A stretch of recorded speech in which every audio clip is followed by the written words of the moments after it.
Hey guys, welcome back to the channel. This is story about what if God like Naruto goes back in time to his Genin days part 1. Before I start, please do support for more amazing content and comments for part 2.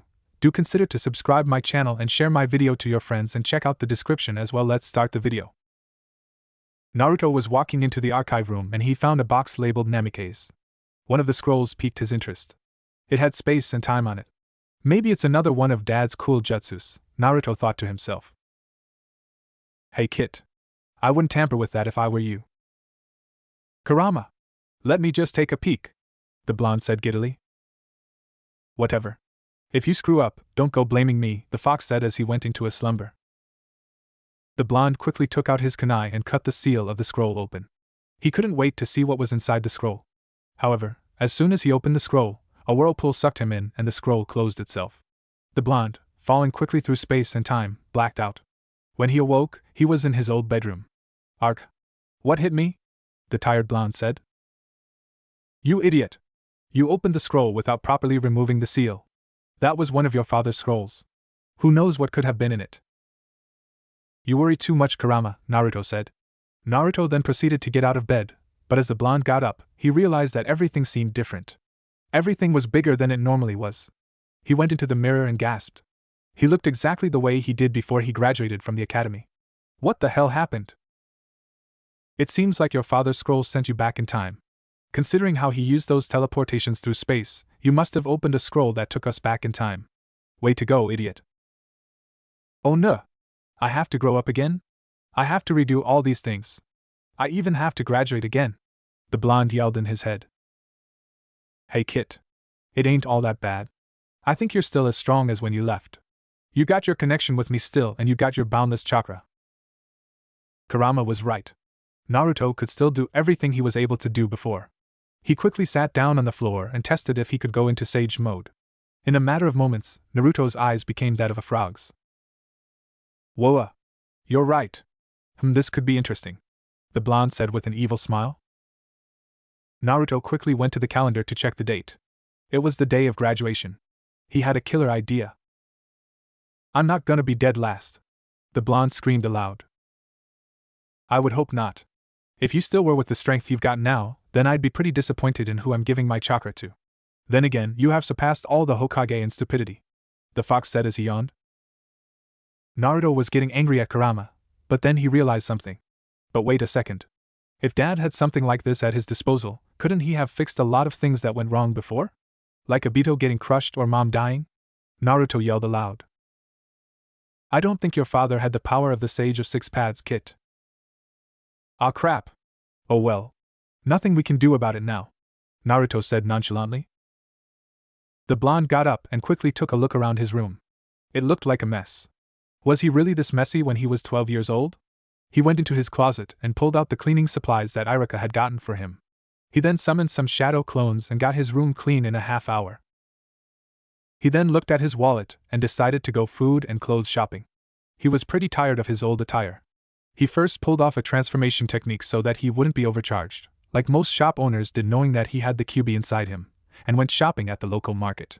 He got everything he needed for the week and then went clothes shopping. He found some black pants with orange lining running down his legs and found a black shirt with an orange swirl in the middle. He purchased both and headed back home to change. Wow! I can't believe I haven't thought of this before, the blonde thought as he got ready for the academy. On his way to the academy, Naruto still got his occasional death stares from the local villagers, but he paid no mind to them. As he got to the classroom, he scanned the room for a seat. As luck would have it, he found a seat next to his love, Hinata. He remembered how they finally went on their first date 2 years after the Fourth Ninja War ended. This time, he wouldn't let his ignorance make him wait a few years before finally getting to go on a date with her. As Naruto sat next to her, Hinata's face got red. He's sitting next to me. Maybe he wants to talk. Maybe he likes me. No. He probably had nowhere else to sit. I should talk to him still. She played with her fingers and finally got enough courage to talk to him. Hello, Anna Naruto. I like your new outfit, she said. Thanks, Hinata, the blonde said happily. He then began, so listen, Hinata. The blonde was cut off as Irika came in. He yelled, take your seats, everyone. We are about to start the written part of the exam. I hope you're all prepared for it. I think a lot of you would want to graduate this year. Irika made a small glance towards Naruto. The blonde sighed as he told Hinata that he'd talk to her later. He then received his exam and started going through it fast. Even Kurama was impressed. Wow, Kit. This may be the one time you do well on a written test, Kurama said. As Naruto finished up, he quickly gave his test to Iruka with a smile on his face. Iruka quickly graded it and said, "Good job, Naruto. You got a 68. Kurama's face faulted in Naruto's head. Well, a passing grade is still a passing grade. Wait a sec, I think you did worse this time than you did last time. As everyone finished up, Iruka told everyone to come up when called and perform the clone jutsu. They needed to make at least. Sakura came up and produced 3 clones. Sasuke came up and produced 8 clones. When Naruto was called up, he used a different hand sign. He formed a cross with his fingers and yelled Shadow Clone Jutsu. In an instant, the room was filled with dozens of Narutos. Iruka had a look of shock on his face. Not only did Naruto make the most clones, but they were all solid. He congratulated Naruto and gave him his headband. Sasuke gave a pissed-off glare at Naruto as he thought, how did the dope learn how to make shadow clones? As everyone exited the classroom, Naruto saw Hinata, but Hinata was with her father. Naruto figured he'd just talk to her the next day because he didn't want to have Hayashi chasing him with the Hyuga sword. When Naruto walked outside, he glanced at the swings by the academy tree. He remembered when he was sitting there, depressed because he didn't graduate. But now things were different. Though he did hear some parents say, they let him graduate? Are they insane? Naruto paid them no mind and kept a big grin on his face. Even though he couldn't spend his day with Hinata, he was betting that Iruka was looking for an explanation for how he was able to pull off a Jonin-class ninjutsu. After class at his favorite ramen restaurant, Naruto told Iruka his well-thought-out lie about how he learned the shadow clone jutsu. He said how he saw a guy in a mask and a guy in green spandex sparring with each other, and saw the one in the mask pull of the jutsu. Iruka was impressed with Naruto, and Kurama just snickered. Kit, you deserve some credit for being able to pull that off. After Naruto finished off 12 bowls of ramen, he decided to thank Iruka and head home. As Naruto returned home, he had high hopes for what was to come the next day. Meanwhile, Iruka was being called off to the Hokage along with other shinobi. Lord Hokage told everyone that Mizuki had stolen the sacred forbidden scroll and he had to be stopped. Iruka was shocked to hear that his fellow colleague had committed this crime. The shinobi quickly scattered in search of Mizuki. What's come over Mizuki? Never mind that. He can't get a chance to access the contents of that scroll. Who knows what will happen if Mizuki learns some of the deadliest ninjutsu? Iruka thought. He quickly headed to the forest to see if Mizuki was there.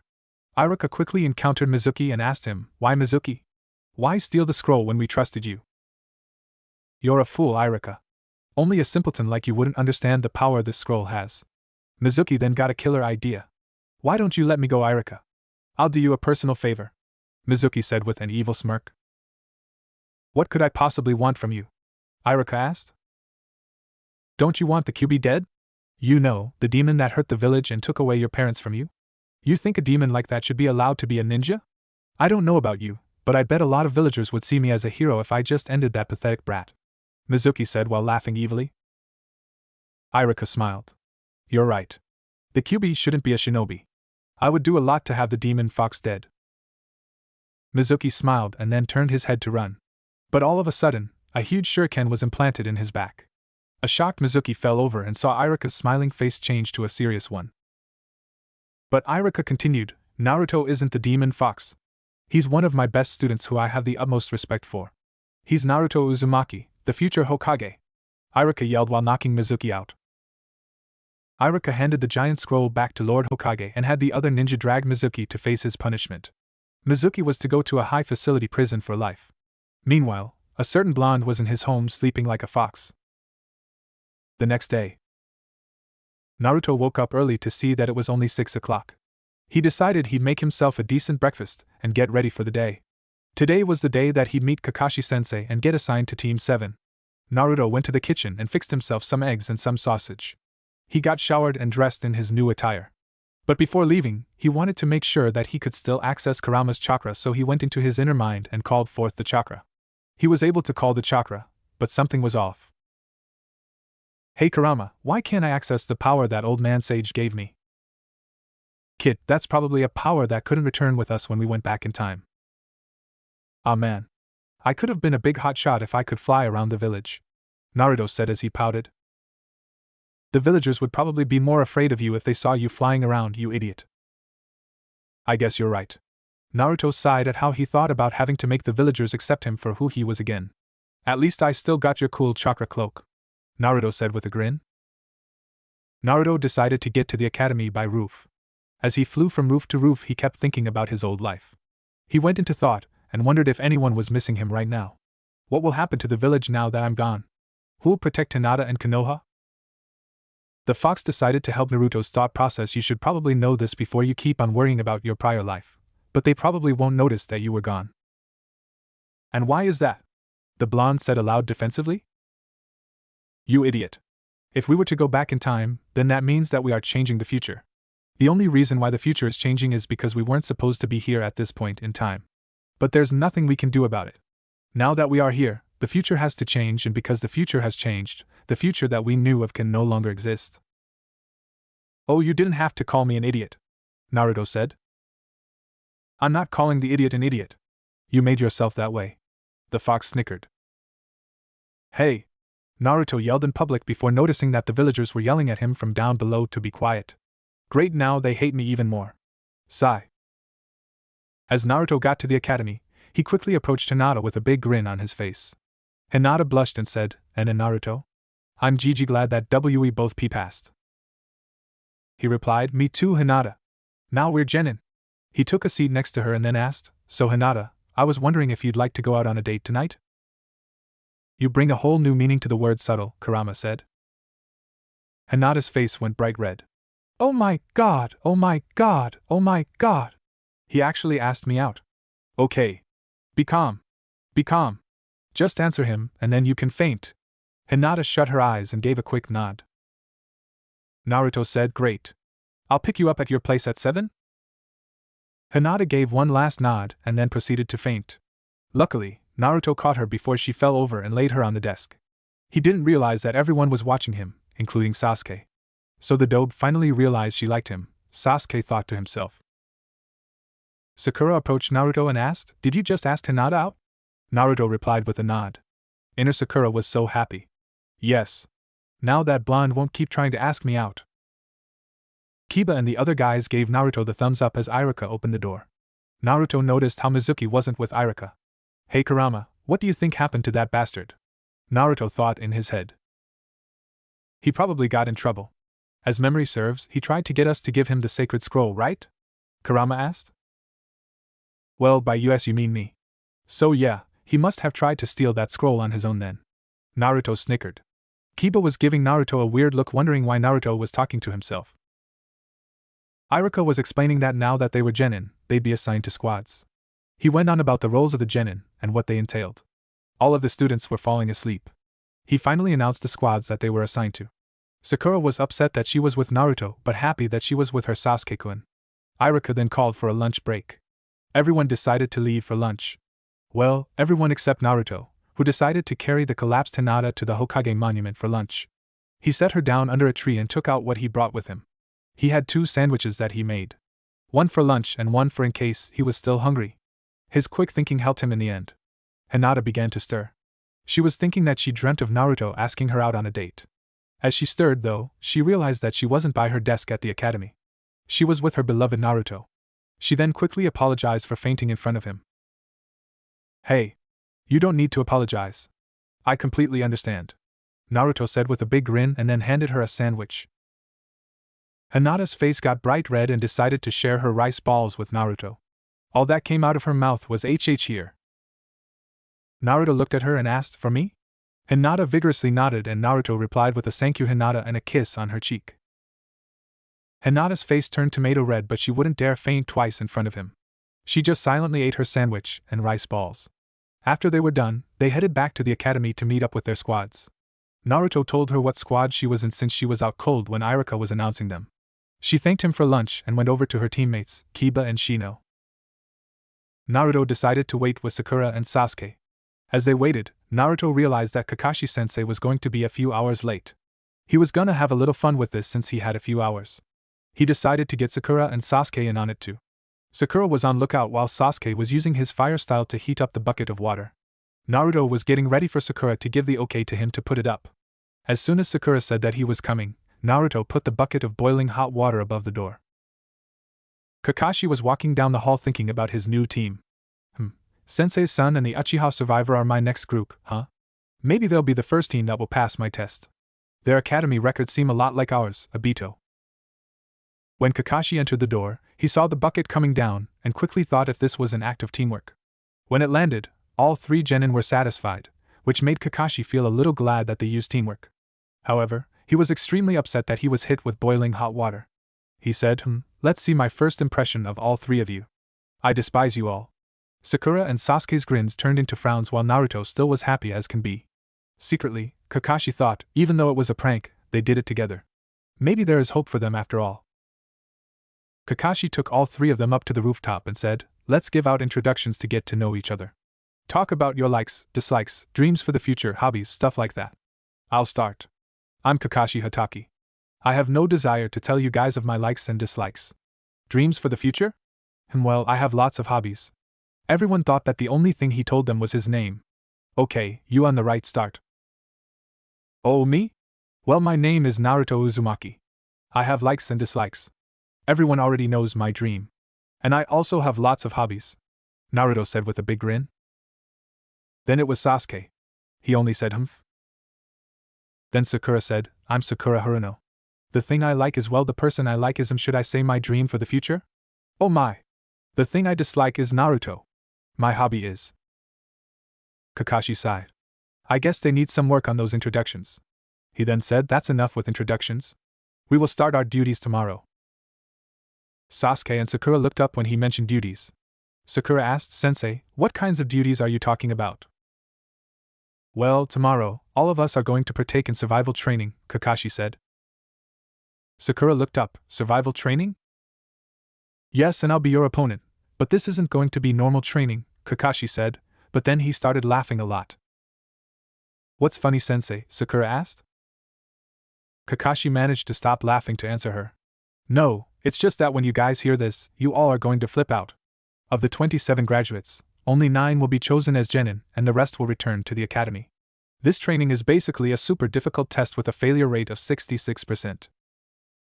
Sakura and Sasuke got really nervous while Naruto had his huge grin. See? I told you that you were going to freak out. Kakashi did take note that Naruto's expression didn't change. He continued nonetheless. We'll be on training field 7 tomorrow. Bring your shinobi tools and skip breakfast, unless you like throwing up. Sakura and Sasuke shuddered at Kakashi's last comment.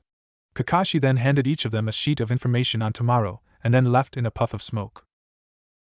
Alright guys, I'm gonna head out now. I have to get ready for my date tonight, Naruto said.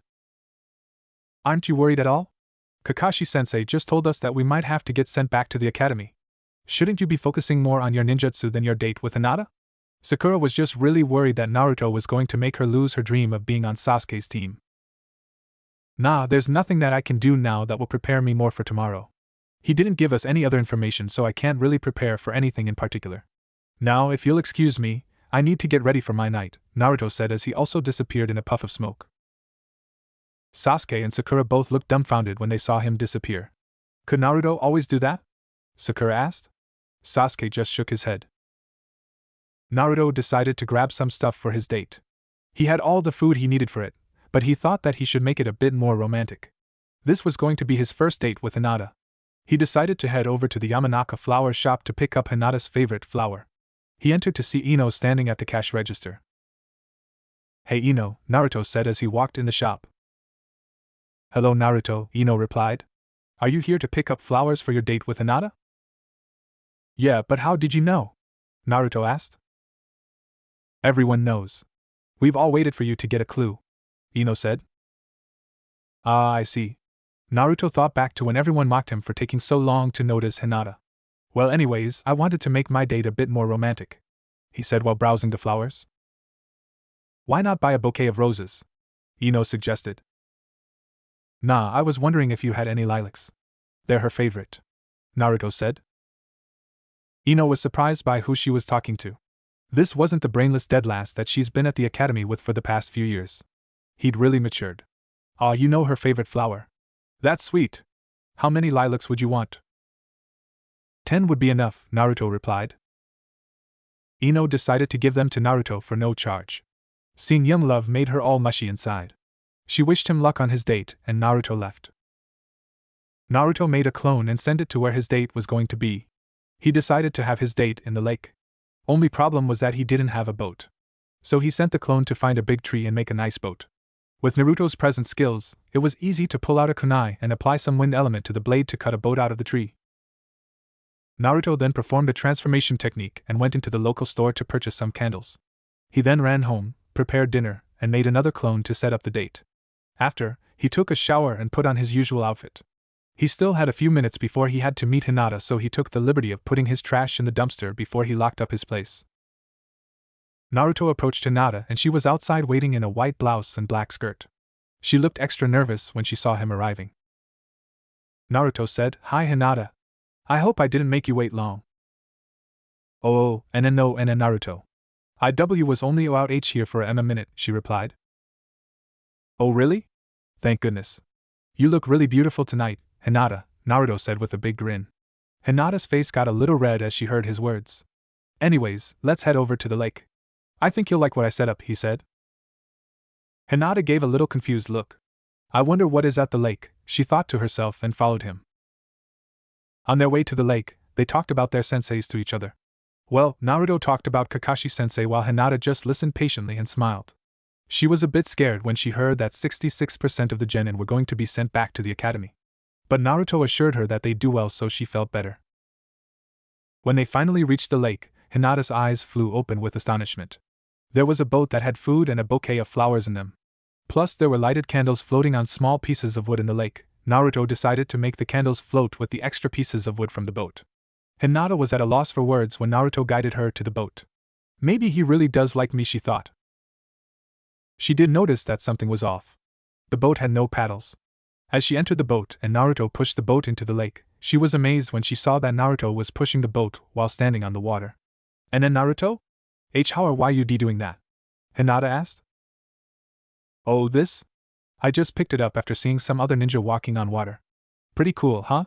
Naruto said with a snicker. Hinata always knew that Naruto had worked hard alone, but she didn't know that he'd been so amazing. As Naruto pushed the boat a little farther, he jumped into the boat. As they got to near the center of the lake, Naruto took out his homemade dinner. There was rice and curry. He gave a serving to Hinata and then served himself. Hinata took one bite of it, and her eyes began to sparkle. "And then Naruto-kun. This eye is amazing," Hinata said. Naruto smiled. "Thanks, Hinata. Maybe I will make a good husband one day," Naruto said with a big goofy grin. Hinata's eyes went wide and her blood rushed to her face. "Husband? Oh my god, oh my god, oh my god! Maybe he wants me to be his wife. Naruto would definitely be a great husband. Maybe he really likes me. Okay. Don't faint.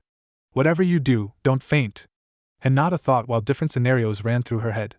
Naruto took note that Hinata's face was redder than ever. Naruto looked at the girl he loved. She was unfortunately still pretty nervous around him. He would need to break her out of her shell. He spent the rest of the time asking her yes or no questions. She either nodded or shook her head. They both enjoyed their time together, but as the time flew by and to Hinata's dismay, Naruto decided to call it a night. He walked Hinata home and said goodbye to her. He decided to get a little training in that night to see how sharp his skills were. He walked over to Training Ground 7 and worked on his ninjutsu. He used his Rasengan on a few of the trees there and practiced his teleports. Nothing seemed out of the ordinary. He tested his Rasengan's destructibility on the ground, but accidentally created a large crater. It looked like he could use his jutsu all fine. He was about to perform a summoning jutsu when Kurama stopped him. "Hey Kit, I wouldn't do that if I were you." "Why not, Kurama?" the confused blonde asked. "Because we traveled back in time. Even though we know you can perform the jutsu, you haven't signed the Toad contract yet. Doing a summoning jutsu like that will send you to who knows where," the fox said. "Gulp, I see. Well, thanks then. I guess I'll just have to wait for Erosenin to give me the scroll," Naruto said. "Yeah, let's call it a night. You've got that test tomorrow," the fox said as he let out a yawn. "Pshhh, that test should be a piece of cake. It's basically like I already know the answers to a written test," Naruto said proudly. "Knowing you, you would still probably fail it," Kurama snickered. "Arg. What do you know, you dumb fox?" "Shut up, you brat. You're so dumb that if someone gave you a test with no wrong answers, you'd still fail. Oh yeah? Then how come I passed the written test of the Chunin exams? That was a gift from God. He took pity on how stupid you were and made the test so easy that you didn't even have to write a single answer. You're just jealous because you know that if you took that test, you'd probably fail it, Naruto said while internally sticking his tongue out at the fox. Ugh. Talking to you is pointless. I'm losing brain cells from conversing with you. Just go home already. You know that you need to rest. The fox yelled at Naruto. Fine. But I'm not doing it because you told me to, Naruto said as he ran back to his home, showered, and went to bed. He didn't feel like worrying about waking up early because he knew Kakashi would be late. The next day, Sasuke and Sakura walked to Training Field 7 a little before Kakashi's deadline, but were surprised to see the mess before them. A lot of trees had been knocked down, and there was a big crater. They both were confused but decided to not bother about it since they were still tired. 2 hours later, Naruto arrived at Training Field 7 only to hear Sakura scream, "You're late. Come on, Naruto. If we don't pass this test, we are going to be sent back to the academy." Naruto cleared his ears and said, "Geez, no need to yell at me. He's still not here yet." "For once, the blonde has a point," said Sasuke. Naruto sat down as he took out a pack of cards from his bag. "Knowing our late sensei, he won't be here for a little while. So, anyone want to play?" Naruto offered. "Naruto, we don't have time to be playing silly games. We are full-fledged ninja now. We should act more like adults, not," Sakura told him. 1 hour later, Kakashi arrived at Training Field 7 to see that his team was busy playing cards by the logs. "Hey guys, how's everyone do dash?" "Boom! A house of queens," Naruto said as he put his hand down. "Heh. Straight flush." Sasuke snickered as he beat Naruto's hand. Sakura sighed as all she had was a pair of aces. "Cha! I'll win next round," Sakura thought to herself. Kakashi stared dumbfounded. Guys?" Kakashi asked, still shocked by their lack of attentiveness. "What happened to the training field?" he asked as he looked at the destruction around. All of the genin just gave him a clueless look. "Well, never mind. We got this test to do. You guys have till noon to grab these 2 bells from me. Whoever doesn't get a bell will be tied to the stump, can't eat lunch, and most importantly will fail the test," Kakashi said with his eye in a U shape. Sakura and Sasuke's stomachs growled while Naruto still had a big grin on his face. "Ha! This time I remembered to eat breakfast," the blonde thought. Sakura's eyes opened a little at Kakashi's words. "But sensei, doesn't that mean that one of us will get sent back to the academy?" "That's right. So just make sure that you're the one that gets a bell," Kakashi said with a U-shaped eye. Sakura and Sasuke looked a lot more serious when he said this. "I have to get a bell at all costs," Sasuke thought to himself. "Ready, start!" Kakashi yelled. Sakura and Sasuke scattered while Naruto began to walk sluggishly towards the trees. Kakashi saw him walking sluggishly towards the trees and decided to give him a little punishment for his prank. "Gak! I'm not ready!" Naruto yelled aloud. "Ninja must always be on their toes," Kakashi said. He made the sign of the tiger and ran towards him. "Let me teach you shinobi skill number 1 taijutsu. Konoha secret finger jutsu, 1,000 years of death," Kakashi said as he was about to strike Naruto's ass. Naruto jumped backwards over Kakashi and put his hand on Kakashi's back, leaving a teleportation seal. Then he did a few backflips towards the trees and masked his presence. Kakashi stood there and was surprised that Naruto was able to dodge that. He's more skilled than I thought. If this is what Dead Last can do, I can't wait to see what the others are going to throw at me," he thought while taking out the book in his pouch. Kakashi waited while reading his book in the middle of Training Field 7. He was wondering how they'd plan their attacks. Naruto, on the other hand, had found Sakura and Sasuke and gathered them together to figure out a plan. "Guys, we can't beat him unless we work together. He's too strong," Naruto said. "But one of us will have to return to the academy," Sakura exclaimed. "Would you rather us all return to the academy?" Naruto asked. Sasuke looked at Naruto with cold eyes. "What could you say to convince me that your help would help us beat Kakashi?" Naruto sighed. "If you don't take my help, then you can try your best to go up against an elite jonin." Naruto continued on. "If you think that my prank yesterday is a good representation of the level of a jonin, then you're in for a rude awakening." Naruto's words strangely made sense. Sasuke thought for a moment. I guess there's no getting around it. We should think of a strategy. Okay, so here's the plan, Naruto said. Moments later, Kakashi was wondering if the three have given up. The three didn't have all the time in the world, so they should at least make an effort to take a bell soon. All of a sudden, Sakura, Sasuke, and Naruto all appeared in front of him.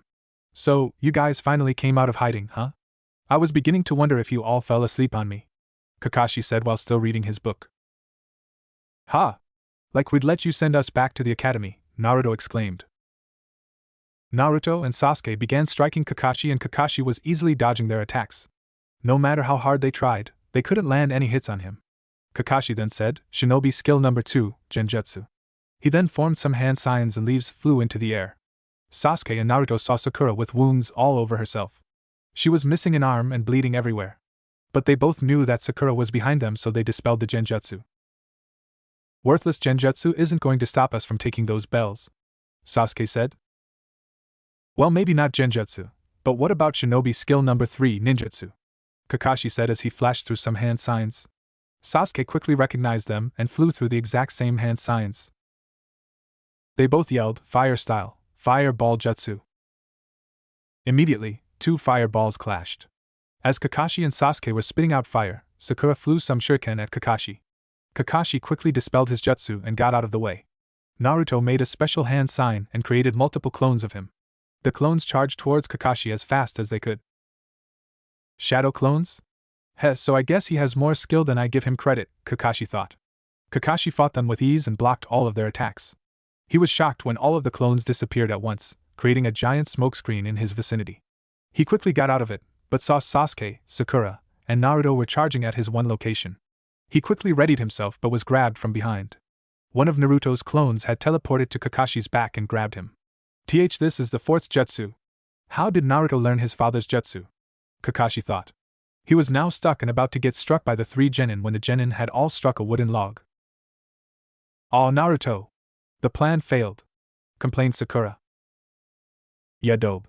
He got away and time is almost up, Sasuke said. Naruto laughed as his clone dropped something in Naruto's hand. Oh really? Well, I guess that means that these aren't the bells that we needed, Naruto said with a big grin. He tossed one bell to Sasuke and one bell to Sakura. Sasuke gave an impressed look and Sakura shot up with glee. We did it! She exclaimed.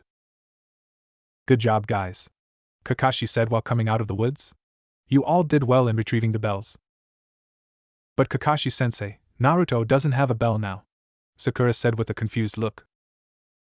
True, but Naruto did touch a bell, and that's good enough for me, Kakashi said with his eye in a U shape. The point of this exercise was to see if you guys had teamwork. And after fighting you guys, it's obvious that you all have teamwork. Why do you think that we'd set you all up into 3-man squads? Kakashi continued. None of you alone could take on a Jonin. But as a team, you all posed a greater threat. Kakashi walked over to the memorial and stared at it. Those who don't follow the rules are trash. But those who abandon their friends are worse than trash. Since Naruto gave you guys the bells, he showed that he'd put you guys before himself. Kakashi turned back to the 3 genin and gave them a thumbs up. This ends the test. All of you pass. Starting tomorrow, Team 7 will begin their missions. Naruto, Sasuke, and Sakura all smiled at this. Team 7 began making its way into town when Kakashi stopped. Sakura. Sasuke. Meet at the bridge at 8 o'clock tomorrow morning. I need to have a little word with Naruto. A sweat dropped when Naruto heard his name. Sakura and Sasuke continued walking home. Naruto turned to Kakashi-sensei with a grin on his face and asked, Sup, Kakashi-sensei? Kakashi had the U-shape in his eye and walked with him. Naruto, remember near the end when we were fighting? I believe your clone teleported to me and grabbed me from behind. Tell me, Naruto, how did you learn how to perform the Hiraishin no Jutsu? Naruto asked the fox in his head, Do you have any excuse because I'm stuck? Heh, Kakashi is sharp. Let's see. How about telling him that it came to you in a dream? Technically you did meet your father when he was inside you, so you can tell him that he taught you the technique when you met me. Naruto thought for a minute. Well, my dad taught me, Naruto said with a smile. Kakashi was shocked by his answer, and then asked how his dad taught him the technique. Oh, well, when I met the fox, I got to meet Dad. Yeah, apparently he sealed some of his chakra along with Kurama 12 years ago, Naruto said. Who's Kurama? Kakashi asked with a confused look. Naruto's eyes became red with a slit down the middle. I'm Kurama. Nice to meet you, Kakashi, the demon fox said. Wait, what? Kakashi asked with an even more confused look. Naruto's eyes returned to normal and then said, Oh yeah, I forgot to mention that me and the fox are friends now. I address him by his name, Kurama. Don't you guys know that every tailed beast has a name? Naruto asked with a smile. Kakashi's face faltered. The beasts have names? Naruto pondered for a moment. I guess you guys wouldn't know that. Kakashi thought for a moment. Well, Sensei was pretty good with seals. It's just like him to do something like that. Kakashi then spoke up. Well, Naruto, you are one of the most unpredictable ninjas in the world. But now we have another ally. And it must have been nice to finally meet your father, Kakashi said with his eye in a happy U shape. Yeah. Dad is really cool, Naruto said, remembering his dad. But Naruto, why didn't you tell anyone that you befriended the fox? Kakashi asked. Oh. Well, I just didn't feel the need to. I mean, I know people already don't like me because he's inside me. Why bother telling anyone that I can communicate with him, too? Wouldn't that make them think that the fox could go on a rampage anytime he wanted to? Naruto said. I guess you have a point. But we have to go and tell Lord Hokage right away, Kakashi said. Fine, Naruto said as they both made their ways to the Hokage mansion.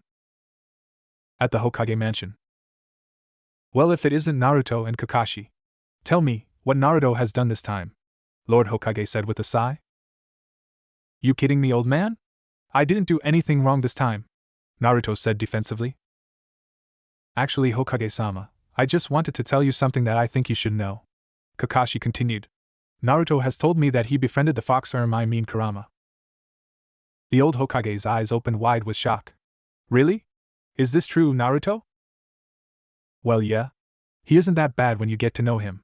He doesn't do much. He usually sleeps like he's a tanuki, Naruto said happily. I see. Well, I'm glad that Konoha has another friend. But if it's alright with you and Kurama, can I ask him a few questions? Sure. Let me just switch over to him, Naruto said. All of a sudden, his whiskers darkened and his eyes became that of a fox's. You called? Kurama said. Yes. Kurama, right? I just want you to answer some questions if you're alright with that, the Hokage said. Sure. Well, first off, why did you attack Konoha 12 years ago? The Hokage asked. I didn't willingly attack Konoha. As you already know, I was inside of Kushina Uzumaki. She was pregnant with this brat here. But when a Jinchuriki is pregnant, the seal binding us weakens. Lord Hokage said, Yes, I remember now. Minato informed me that when the host is pregnant, the energy needed for the seal transfers over to the fetus. But Minato is an expert on seals. I don't see how you could have escaped. Under normal conditions, I wouldn't have been able to escape. But they weren't normal conditions. You see, someone else knew that Kushina was pregnant and planned to control me to wreak havoc in the village, Kurama said.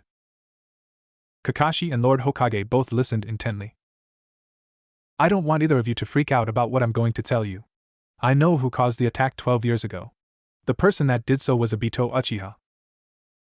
Kakashi's face was full of shock. How is that possible? I saw him die before my eyes. He was crushed by a boulder. Kurama, I don't think we should tell them about Madara yet. We don't know how this will play out. So let's just stick with the event 12 years ago, Naruto told the fox in his head. Kurama complied and began to continue his conversation with Kakashi and the third Hokage. Well, he is alive today. I'm good at sensing chakra and I can guarantee that it was him. It's the same chakra as that brat with goggles when Kushina used to visit your team, Kurama told them both. He's gotten really strong. He was able to break me out of Kushina and take control over me with his Sharingan. It is true that the power of the Senju and Uchiha are able to take control of tailed beasts, the Hokage said. But even so, we prepared a special Umbu task force. How could Obito take them on by himself? He's stronger than you think. He's not the same brat that he was back then. He awakened the Mangekyo Sharingan, Kurama said. What? He obtained the legendary Eye of the Uchiha? How did he get that? Kakashi asked. It is said that when a Sharingan user loses a close friend, that pain manifests itself as power. He must have seen a loved one die, Kurama said. Kakashi's thoughts drifted back to him killing Rin. Wait a second. When I killed Rin, I felt excruciating pain. I felt stronger, but after that I passed out. We were surrounded by the enemy, but when I came to, they were all dead. Was Obito the cause of this? Did he kill those hidden mist ninja? If so, then that must have been when he awakened his Mangekyo Sharingan. But wait! If he has that ability, does that mean that I may have it too? Thank you, Kurama. You've cleared a lot of questions we had, Lord Hokage said. If that's all, then I will take my leave, Kurama said as Naruto's features returned. So, did you get everything you needed to get? Naruto asked. Yes. Naruto, you may leave now, Lord Hokage said. Alright. Catch you later, Kakashi-sensei. As Naruto left, Kakashi and Lord Hokage began their serious conversation. That Naruto has really done it this time. To think that he would befriend the demon fox within him, the third said. Kakashi agreed. None of the documents on him showed that Naruto had the access to that kind of power. The third Hokage thought for a moment. Kakashi, I want you to observe Naruto carefully. Befriending the demon is certainly a plus, but I want you to make sure that it stays a plus. Should we be wrong about Naruto, it may cause catastrophic damage to the village. Kakashi agreed. But his words don't feel like lies. With what we've been told, I highly doubt that the fox would lie like that. It's hard to believe, but to think that Obito is still alive. This brings up a lot of questions. Why hasn't he come back and what's he been doing all this time? Kakashi asked. But then he thought about how he killed Rin and thought that maybe he was the reason that Obito became evil.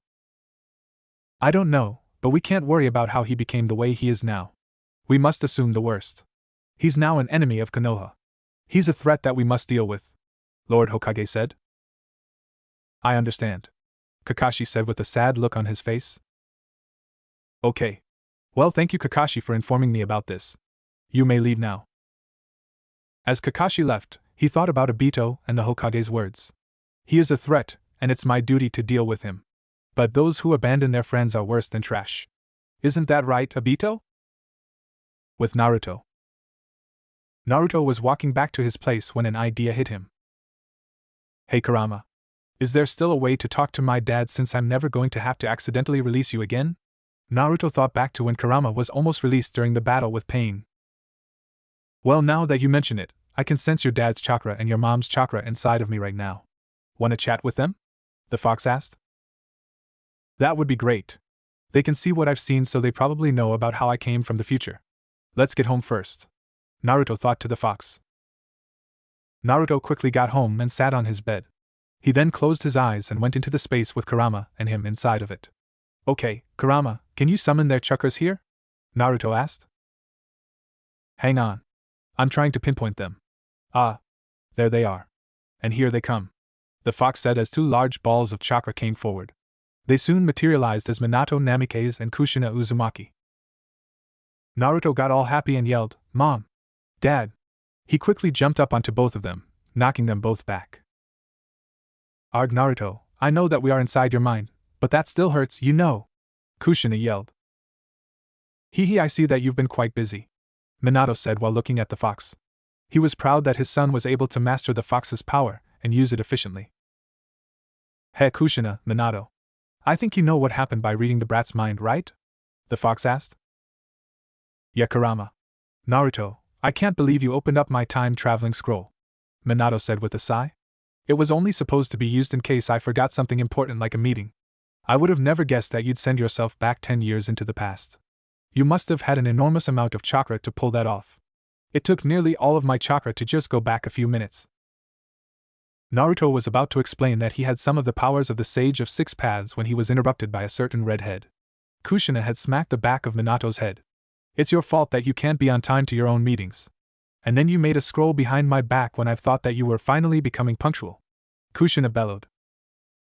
Naruto just laughed at his parents' quarrel. Okay. Maybe making the time scroll wasn't the best idea to make it on time to meetings. But it's still an amazing jutsu to come up with, Minato said defensively. You and your inventions. It's because of you that our son decided to invent his stupid sexy jutsu, Kushina yelled at him. A sweat dropped from Naruto's face when she mentioned his own invention. Kushina quickly went on the offensive. You better not be using that jutsu anymore. It's profound and a disgrace to ninjutsu everywhere, Kushina yelled. But, it has helped me a lot in the past. It's great for distractions and diversions. Naruto defended with a smile. The only person that jutsu would work on would be Jiraiya-sensei. She screamed. That's not entirely true. I know a lot of ninja that it would work on, too, Naruto said as he remembered using it as a distraction on Kagaya. Minato sighed as he saw his wife getting angrier at Naruto defending his jutsu. Then Minato intervened. Naruto, I know about Obito and I want to say sorry. If I had been a better sensei, I could have known it was him. I'm always late when it comes to important things. I let Obito get hurt, I let Rin die, and I left it all on Kakashi's conscience. Oh honey. Don't beat yourself up too much. It was out of your control. We can't do anything about it, Kushina said. I know. But Naruto, can you please save him? Minato pleaded. Of course, Dad. He's an honorary leaf shinobi. I'll bring him back, definitely, Naruto said with a smile. Thanks, Naruto. I hate to say this, though. Our time is running short. We need to wrap things up here, Minato said sadly. Naruto pouted as he realized that the time he had with them was short. But he wanted to get his thoughts out to them. Dad. Mom. You've both sacrificed a lot so that I could live. Thanks for everything. I couldn't have asked for better parents. Kushina had a tear in her eye. Oh, Naruto.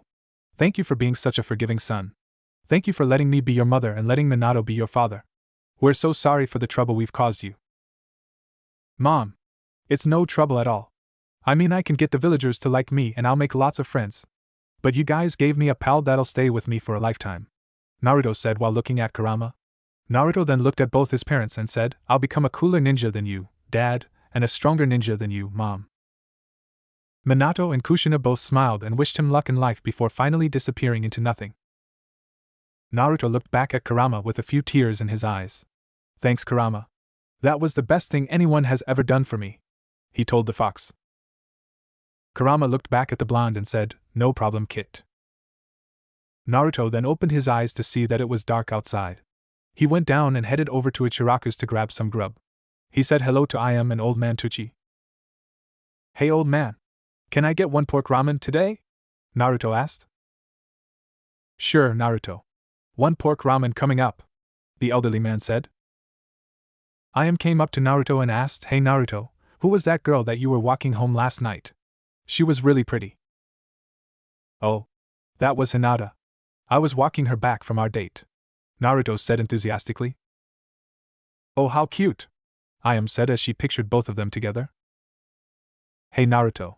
Next time you come here with Hinata, you guys can help yourselves to some ramen. My treat, Tucci said. Wow. Really? Thanks, old man, Naruto said with a smile on his face. After Naruto finished his ramen, he paid Tucci and headed back to his place. It was late, so he thought that he might as well call it a day. He wasn't looking forward to seeing that cat tomorrow.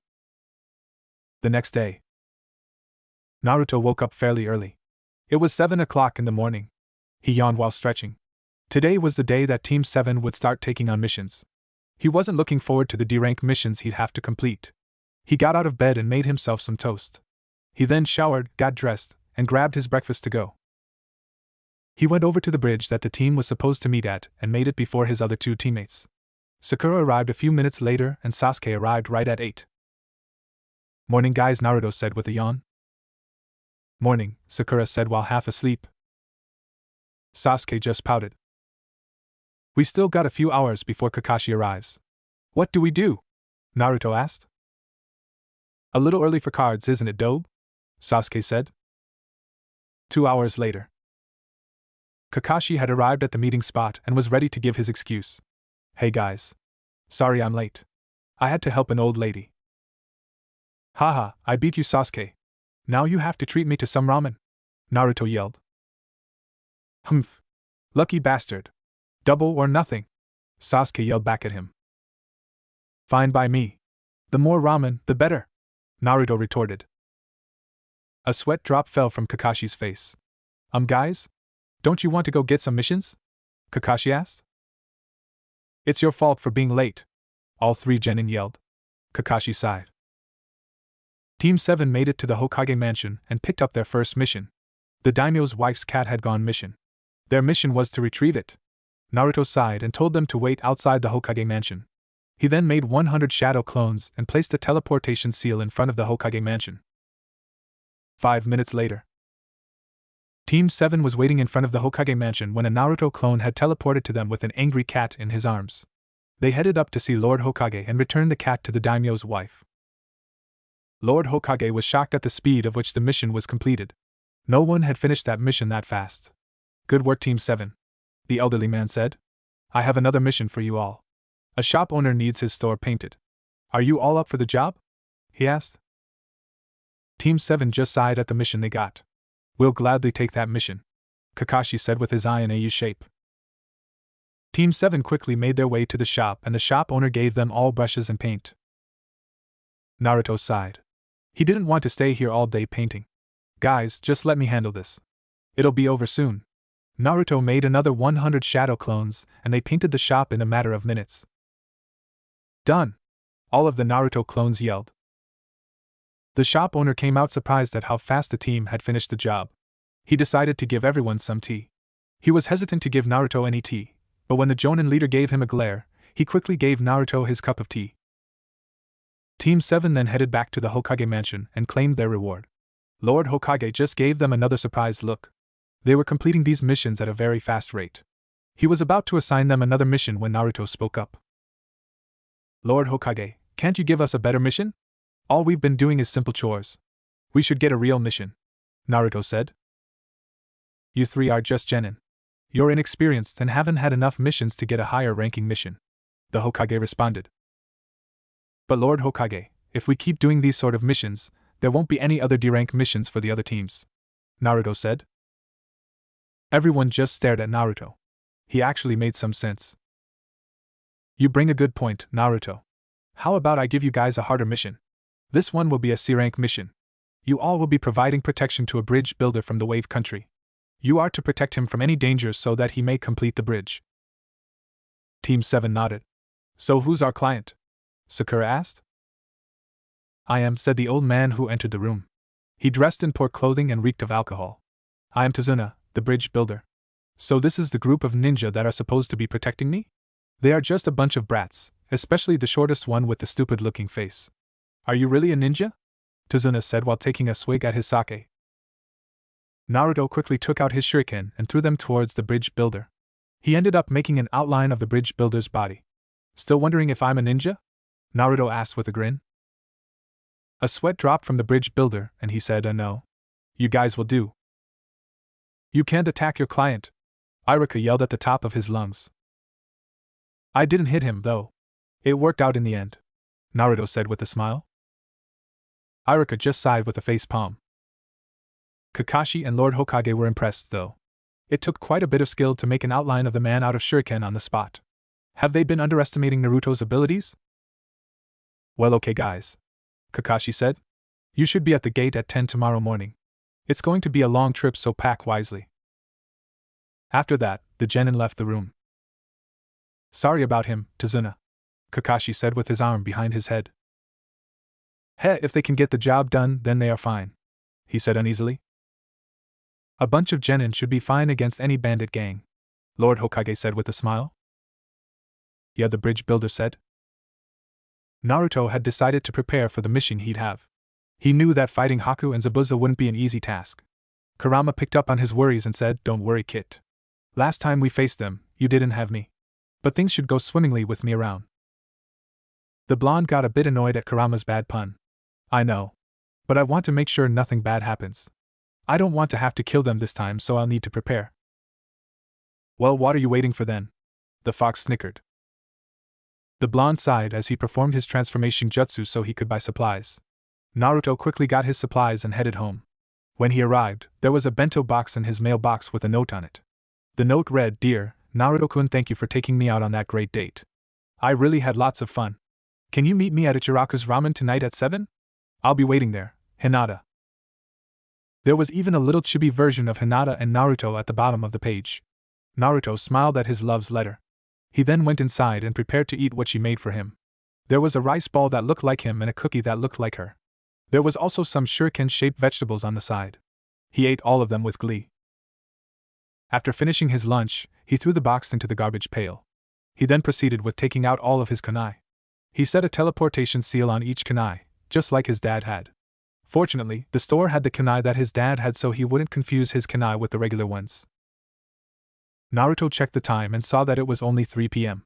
He'd have 4 hours before he'd need to meet Hinata at Ichiraku. Naruto decided to go to the local store and see if there was anything worth getting. He decided to buy a disposable camera. He then left to train. He went to the training field 7 and decided to summon a clone. He then had the clone's consciousness switch over to Kurama's consciousness. Mind helping me train, Kurama? Naruto asked. It'll kill some time, the fox said. Okay, but we are only allowed to use taijutsu. Otherwise, we'd be destroying most of this training field, Naruto said. You're no fun, the fox replied. After training with Kurama for 2 hours, Naruto decided to release the clone and head back to his home to shower. After showering, he got ready to meet Hinata for his date. He brought his disposable camera too. He was a bit early. Hinata arrived 5 minutes before 7 and began blushing when she saw Naruto. He waved at her and began the conversation. Hi Hinata, he yelled. Hello and Naruto-kun, she said, stuttering. Hinata, I got this camera and was wondering if we could take some photos together, tonight, he said with a smile. Having photos with Naruto would be wonderful. She could always look at them and feel happy. They'd also serve as memories of today. She smiled and nodded. Alright. Well, let's head on inside and get some ramen, he said enthusiastically. As they both entered the restaurant, Naruto yelled, Hey old man, to Tsuchi. Well, if it isn't my favorite customer, Naruto. And I see you've brought your date. You're Hinata, right? Naruto's been talking all about you, Tsuchi said with a smile. Hinata blushed at the comment. He's been talking a lot about me, she thought happily. Oh Dad. Stop it. You're embarrassing them. I yelled from behind the counter. Couldn't help but giggle at Hinata's blush, though. Oh alright.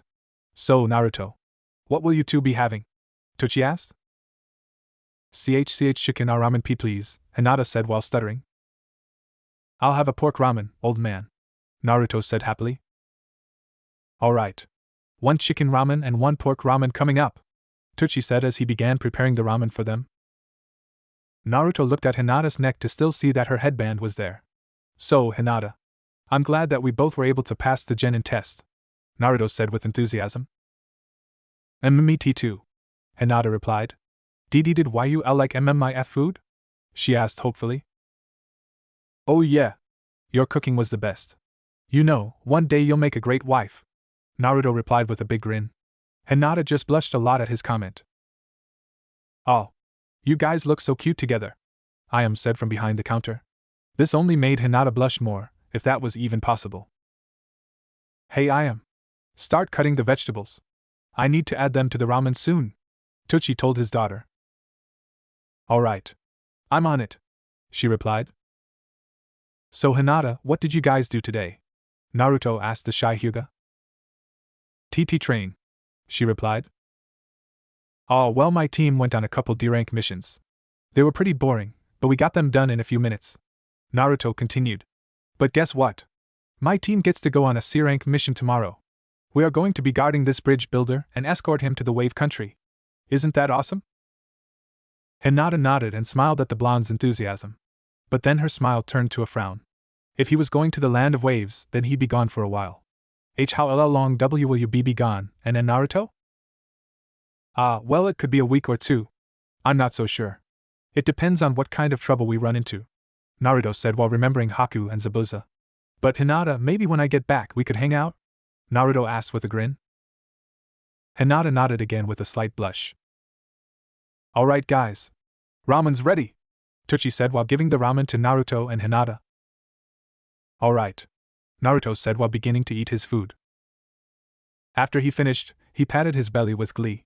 The ramen was delicious. Hinata was drinking the last bit of soup from the bowl. Luckily, Naruto had his camera in hand to capture the moment. Hinata didn't even notice. When she finished, Naruto asked Tsuchi how much he owed him. Hinata was a bit down because she wanted to pay the bill after Naruto had taken her out on a date the other day.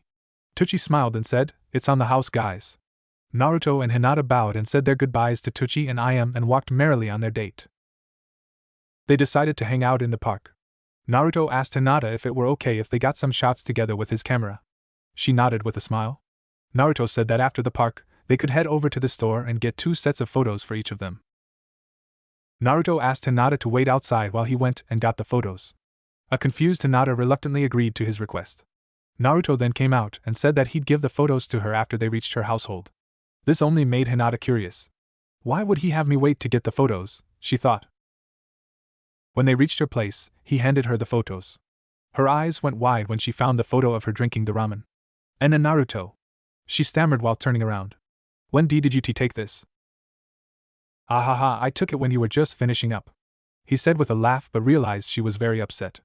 I'm sorry Hinata, he said apologetically. She turned to face him but was still a little embarrassed. Naruto then got a killer idea. If you want, we can kiss and make up, Naruto said with a sly foxy grin. Hinata's face then turned beet red. She nodded vigorously and didn't want to miss the chance. She slowly approached him, face as red as ever, and then finally met her lips with his. It was one of the best feelings she's ever had and she wished it would last forever. She lost track of time as they were kissing for a few minutes. Naruto had to pull away with a smile and slight blush on his face. Wow, Hinata. I hope that I'll have to make up with you a lot, the blonde said with a chuckle. Hinata turned redder from that comment. Hinata bowed and thanked him for the night, then quickly ran inside to the Hyuga household. Naruto smiled, knowing that his date went better than he expected. He then began walking back to his house. When he got there, he was decided to pin up all the photos he had on his wall. Then, too tired to take a shower, he passed out on his bed. He'd have a big day tomorrow. The next day, Naruto woke up with a yawn. Today was the day that he'd be leaving for his C-rank mission. He checked his clock to see that he had an hour before he had to meet at the gate. He showered, got dressed, packed, and left for the gate. He arrived there 6 minutes before 10. His team was with Tazuna. Tazuna looked a little worried while Sakura and Sasuke looked bored. Kakashi was just reading his book. Hey guys! Naruto yelled as he came up next to his teammates. Sakura nodded at him, while Sasuke paid no mind to him. Kakashi said, well, let's get going then. It'll take a while to get to our destination. The group then began to march off. Breaking the moment of silence, Sakura asked, Tazuna-san, can I ask you something? What? Tazuna asked. You're from the Wave Country, right? She asked. What about it? He replied. Kakashi-sensei, don't they have ninja in that country too? She asked the Jonin. No. Not in the Wave Country. But in most other countries they do. The cultures and customs may be different, but hidden villages exist, and so do ninjas, Kakashi said. The Jonin then took out a scroll with a map of the 5 great nations. To the many countries of the continent, the existence of a shinobi village means military power. This is how they hold and maintain advantages over each other. But it's not that the villages rule the countries, they merely stand equally with the country's government. A small island country like the Wave Country doesn't receive much interference from the larger countries and may not need a shinobi village. Within the many shinobi villages, leaf, mist, cloud, sand, and stone are large and powerful, which referred to as the Great 5 Shinobi countries. And these are the only countries whose leader receives the name Kage. Kakashi continued. The 5 Kages are Hokage, Mizukage, Reikage, Kazekage, and Tsuchikage. They reign over the thousands of ninja in the world. Wow! Hokage-sama is the best, Sakura said with a smile. Inner Sakura just thought, that lame geezer, is that incredible? Sounds fishy. You guys just doubted Hokage-sama, didn't you? Kakashi asked as the 3 genin flinched. The Jonin chuckled. But don't worry. There won't be any ninja combat in a C-rank mission. Tazuna looked down at his comment. Sasuke noticed the sad look in Tazuna's eyes. They were walking through the forest for a while now. Nothing suspicious had come up. But they were nearing a puddle in the middle of the forest. Kakashi thought it odd that there'd be a puddle in the forest when it hadn't rained for days. He noticed a ninja inside the puddle, so he got himself ready for any sort of ambush. Naruto also noticed the puddle and remembered the demon brothers.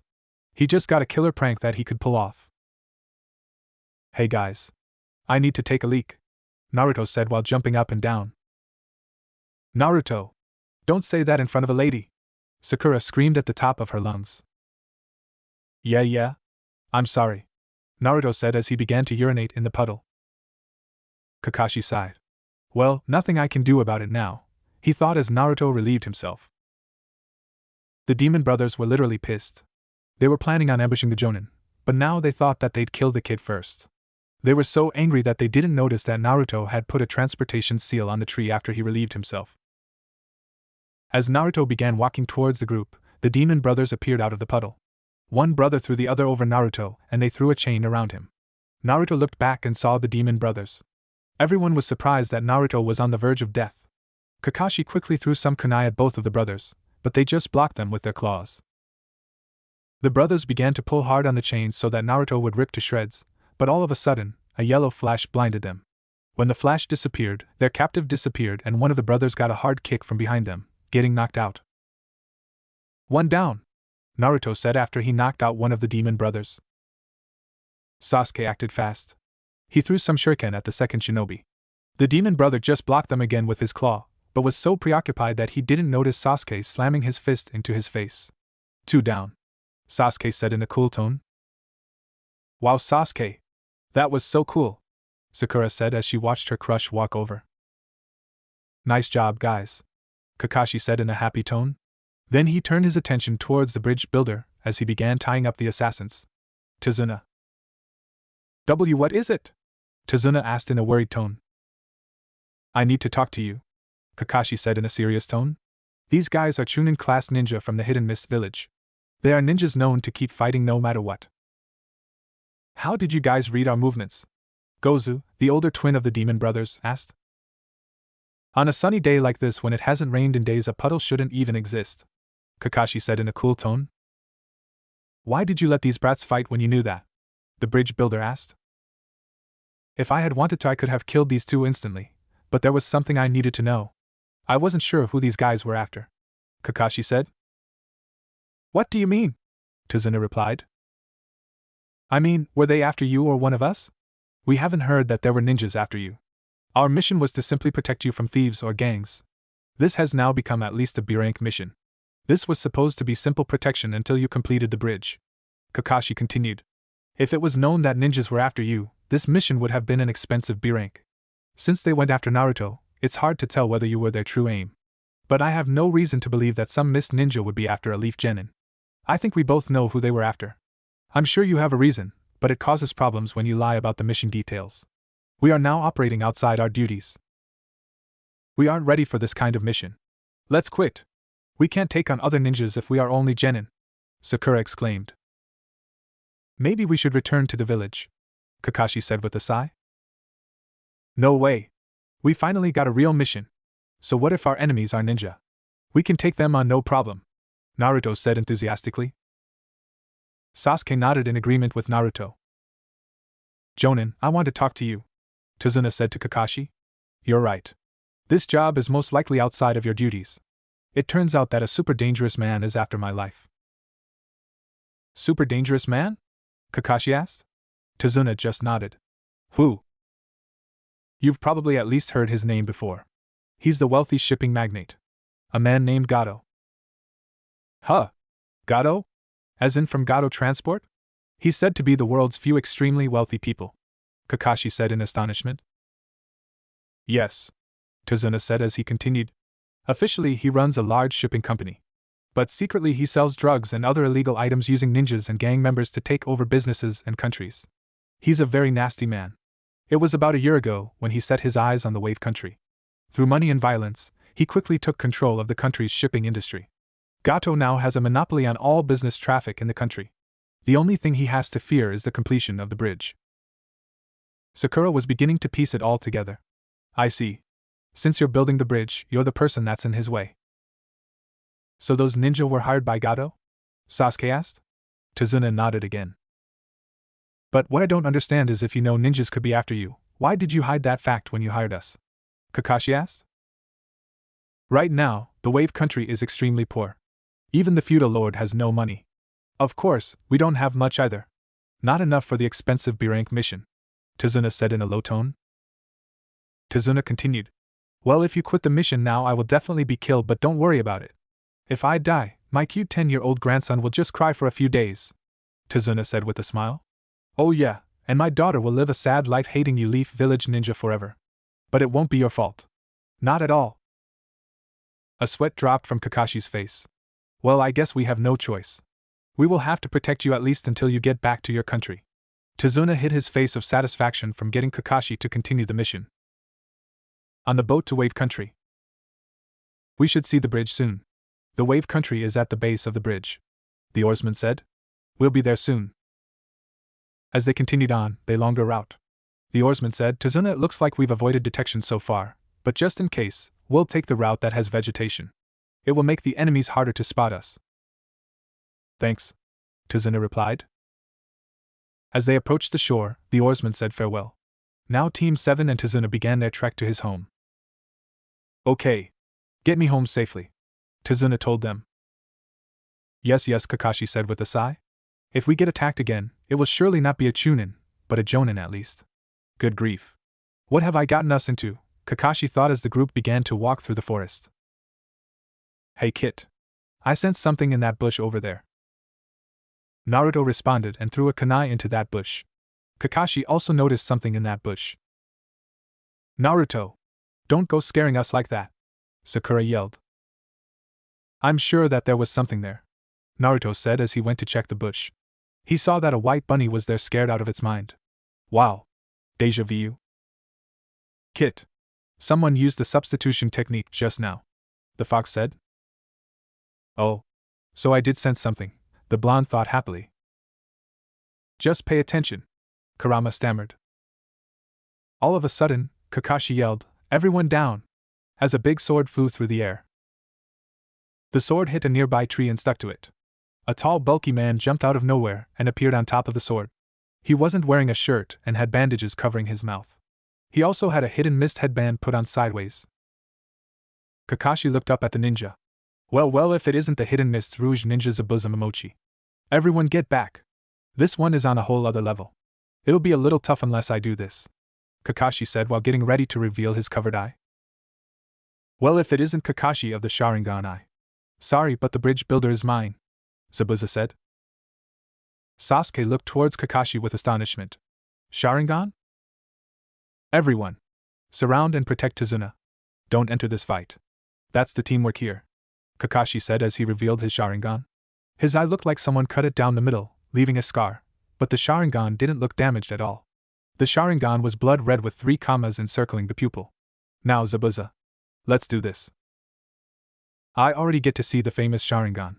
I'm honored, Zabuza said sarcastically. When I was a part of the Hidden Mist Assassin team, my bingo book had quite a bit of information on you. Kakashi of the Sharingan Eye, the man who has copied over 1,000 jutsu, also known as Kakashi the Copy Ninja. Sakura looked odd at her sensei. What's going on? First, the old Hokage, and now sensei, I didn't know they were that awesome. Sasuke looked a bit suspicious now. Wait a minute. The Sharingan is a special technique that's only available to my clan, the Uchiha clan. Could he be? No. It's only his left eye and he's not of Uchiha descent. But then, how does he have it? Now let's cut the chit-chat. I need to kill that bridge builder, Zabuza said. But as soon as he said it, Sakura, Sasuke, and Naruto moved into formation to protect Tazuna. But it looks like I have to deal with you first, Copy Ninja Kakashi. Kakashi and Zabuza gave each other a serious stare as they were getting ready to commence their battle. The air felt like it was tensing up with the killer intent they were emitting. Zabuza then grabbed his cleaver from the tree and jumped out onto the water. He then formed a hand sign and began channeling chakra. Kakashi looked at him. He's releasing a large amount of chakra. I need to be ready. Ninja art, hidden mist jutsu, Zabuza said as a thick mist began to form. He's gone, Sakura said. He'll come after me first. Zabuza Momochi was a ninja of the hidden mist. He was known to be an expert in the art of silent assassination. You won't notice him until you're already dead. So everyone be on guard, Kakashi said. It seems that I've gotten quite a reputation now. I'm honored that the famous Kakashi would know me, Zabuza said through the mist. You're pretty high up in the bingo book, too. There's a reason why you're famous in silent killing, Kakashi replied. Sakura and Sasuke both dropped some sweat. Naruto, on the other hand, decided to stand perfectly still and calm. His body was motionless, and he didn't make a sound. His body was gathering all of the natural energy around him. In a few seconds, his eyes became that of a toad's, and he could sense his surroundings. He knew where Zabuza was hiding. Then, in a low, intimidating voice, Zabuza said, 8 choices. lungs, liver, spine, clavicle vein, neck vein, brain, kidneys, and the heart. Which one should I go for? Sasuke, Sakura, and Tazuna shuddered at Zabuza's words.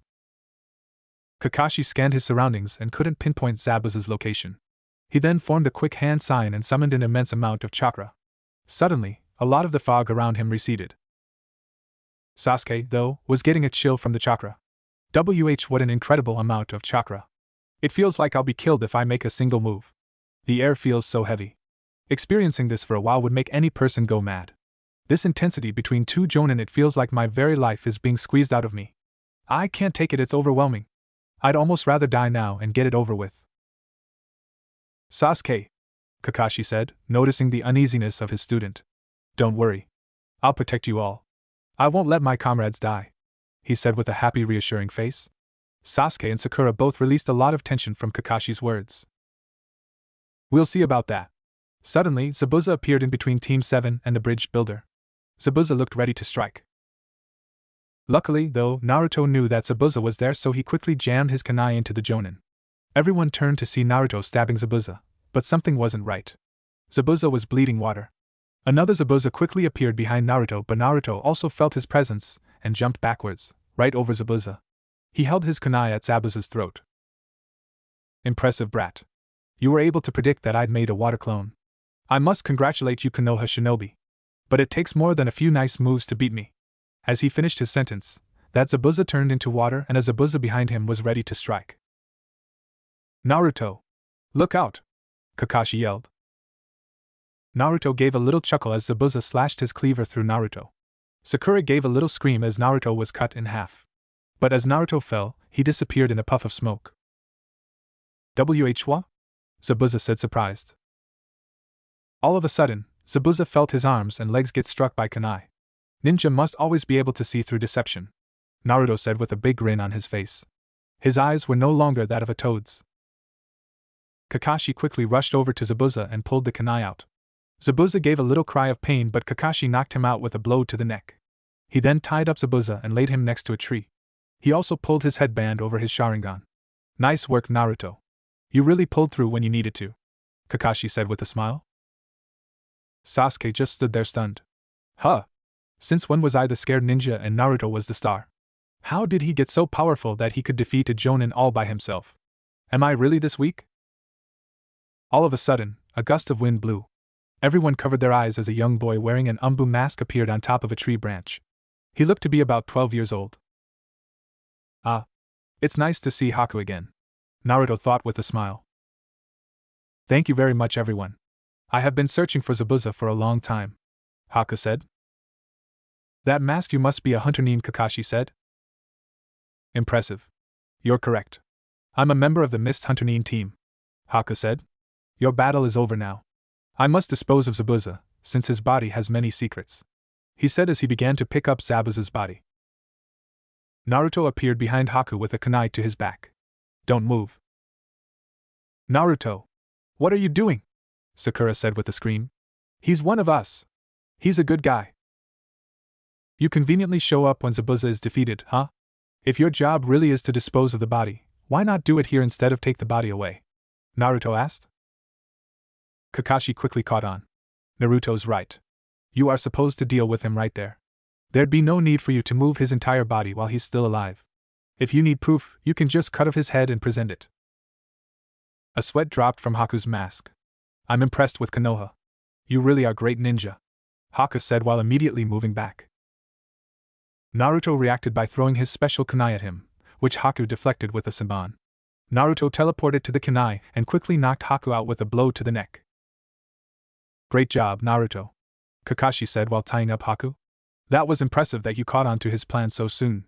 If you hadn't, we'd be in big trouble later on. It was nothing, Naruto said with a big grin. But Kakashi-sensei, can I ask you a favor? Sure, Kakashi said. Naruto then went close to his ear and whispered, Can we take them with us to Tazuna's place? I don't want them to die. I can sense that they aren't that evil. And how can you do that? Kakashi asked as he was interested by the blonde's abilities. Oh. Well, when I activate my Kurama mode, I can sense feelings, Naruto replied. KK Kurama mode? Kakashi asked dumbfounded. Yeah. That's when I use Kurama's chakra. It's so strong. Don't worry. I'll show you it later. Yeah, just casually tell Kakashi that you can access my chakra and obtain power stronger than that of the Kages. It's not like that'll make him suspicious or scared, you idiot, Kurama said to his idiot host. Okay, well, I don't entirely agree with you letting these two live, but I'll take your word for it, Kakashi said with his eye in a U shape.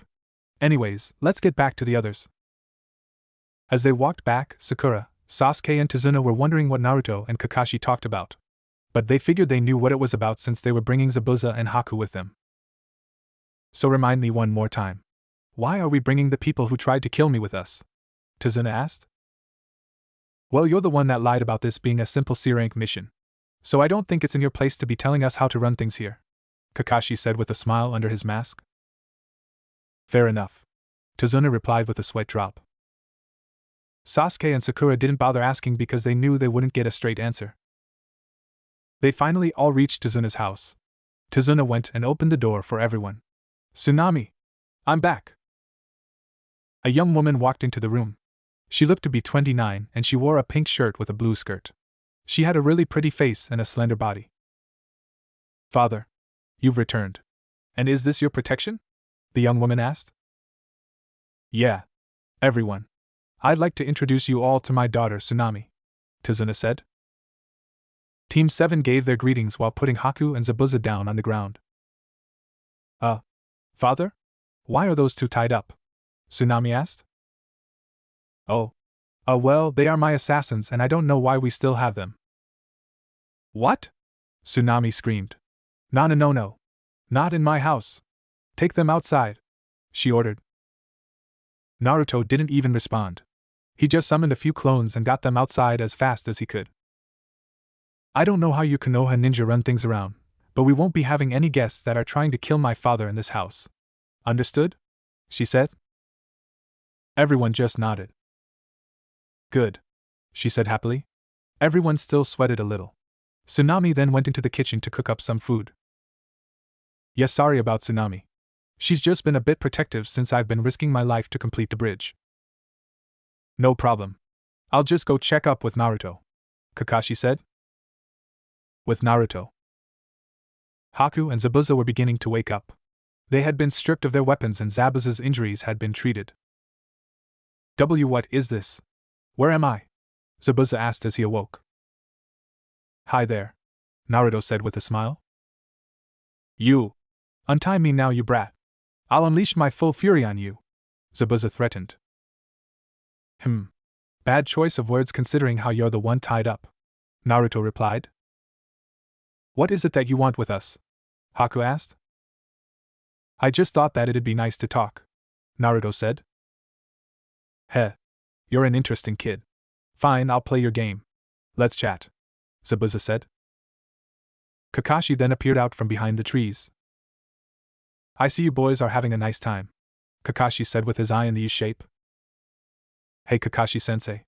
We were just getting to the good part, Naruto said. Zabuza. Why work for Gato? Heh. Isn't it obvious, brat? He's rich. No other reason I need, Zabuza said with a smirk. Yeah. But why would you sell yourself to this man just for money? Naruto asked. I think I can answer that, Naruto. You see, Zabuza planned a coup d'etat a while back to overthrow the Mizukage. Unfortunately for him, the plan failed and Hunter Nin were sent after him. Now, he's got the gall to try and do it again. But in order to do that, he needs money. Lots of money. And Gato is the key to getting it. Kakashi finished. I see you've done your homework at Kakashi? Zabuza said. Naruto then sat down and closed his eyes. He meditated for a little bit before a golden chakra cloak surrounded him. He pulled out Kurama mode.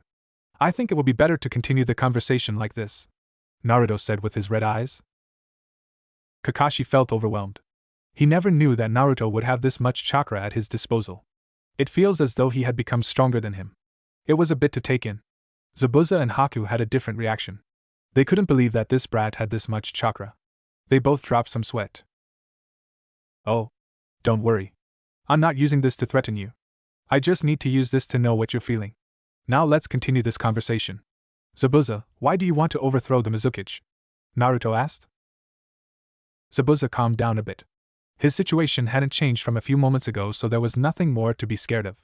You probably wouldn't believe me even if I told you. The point of me going into this state was so I can tell if you're lying or not. Now please continue your explanation, Naruto said happily. Heh. I like your style, kid. Well, here's my story. I don't have an evil motive trying to get rid of the Mizukage. The fourth Mizukage, Yugura, hadn't been acting like himself. He was levying the taxes and not making any policies to help the poor, whatsoever. He used to be a fair Mizukage, but a few years back, he changed. That's why I decided to try and overthrow him. It's obvious that the Mizukage shouldn't be granted that kind of power and cause this kind of turmoil among everyone. You say that, but by working for Gato, you're doing practically the same thing to these people in the Wave Country. You're no better than Mizukage, Kakashi said. Don't compare me to him, Zabuza yelled. Well, why don't you put yourself in our shoes? Aren't we basically doing the same thing? Naruto asked him. There was a long moment of silence. Zabuza was at a loss for words. You were so intent on getting the money you needed that you lost sight of what you were doing. Are you really proud of yourself? Naruto continued. I'm just a shinobi. I'm just a tool for others to use, Zabuza replied. Tools don't think. You are more than a tool. You're human. It was your idea to get rid of the Mizukage, so don't tell me you're a tool, Naruto yelled. Heh. Zabuza didn't know what else to say. This little kid just opened his eyes to what he was doing. Kid, you talk too much, Zabuza said with a smile. But you're not denying that I'm right, Naruto said with a smile. Heh. Zabuza just said. Well, now you have the chance to change. Why don't you help us? Naruto asked. Kakashi then pulled Naruto back behind the trees. Naruto, what do you think you're doing? Don't forget. These guys are our enemies. Kakashi-sensei, I have the power to sense feelings. I know if he's planning on betraying us. He's genuinely changed. Also, I don't think that he was that wrong about the Mizukage. You know who might be behind it. What makes you think that? Kakashi asked. I know that Yugura isn't the Mizukage anymore. But I don't think Yugura was that bad on his own. He was the Jinchuriki of Isabu, Naruto said. Isabu? Who's that? Kakashi asked curiously. Oh, that's the name of the Three Tails. Kakashi still looked a little confused. Oh, Kurama knows his name, said Naruto with a smile. Ah, I see, Kakashi replied. He then thought of Rin when Naruto mentioned the Three Tails. As I was saying, since Yugura was the Three Tails Jinchuriki, then it is very likely that he was being controlled. Remember, Uchiha and Senju powers can control the tailed beasts, Naruto said. That was a good deduction, Naruto. I'm really surprised with you, Kakashi said with a smile. What do you mean, Kakashi-sensei? Naruto asked uneasily. Well, it's just that ever since I became your sensei, you've been smart, collected, and helpful. That's completely opposite from the reports I received from the academy, Kakashi replied. I guess Kurama's had an effect on me, Naruto said.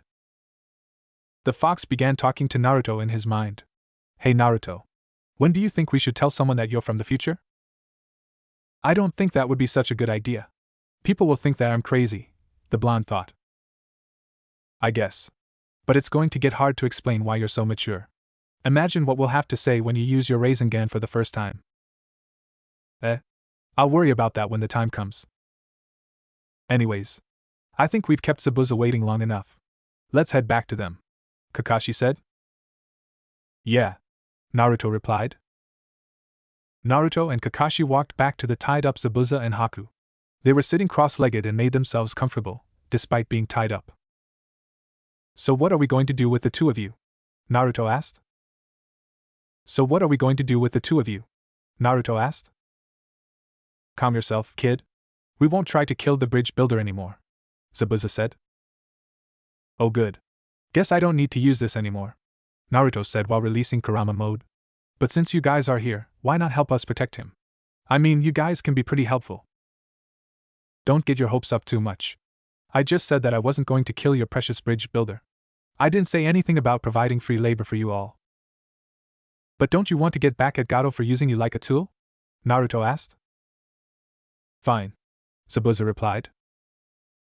Wow. When you get to know him, He's not that hard to fool. Naruto thought happily. Okay then. It's great that you guys are going to be helping us out and all, but we can't provide you any shelter. The bridge builder's daughter doesn't want anyone who tried to kill her father in the same house as him.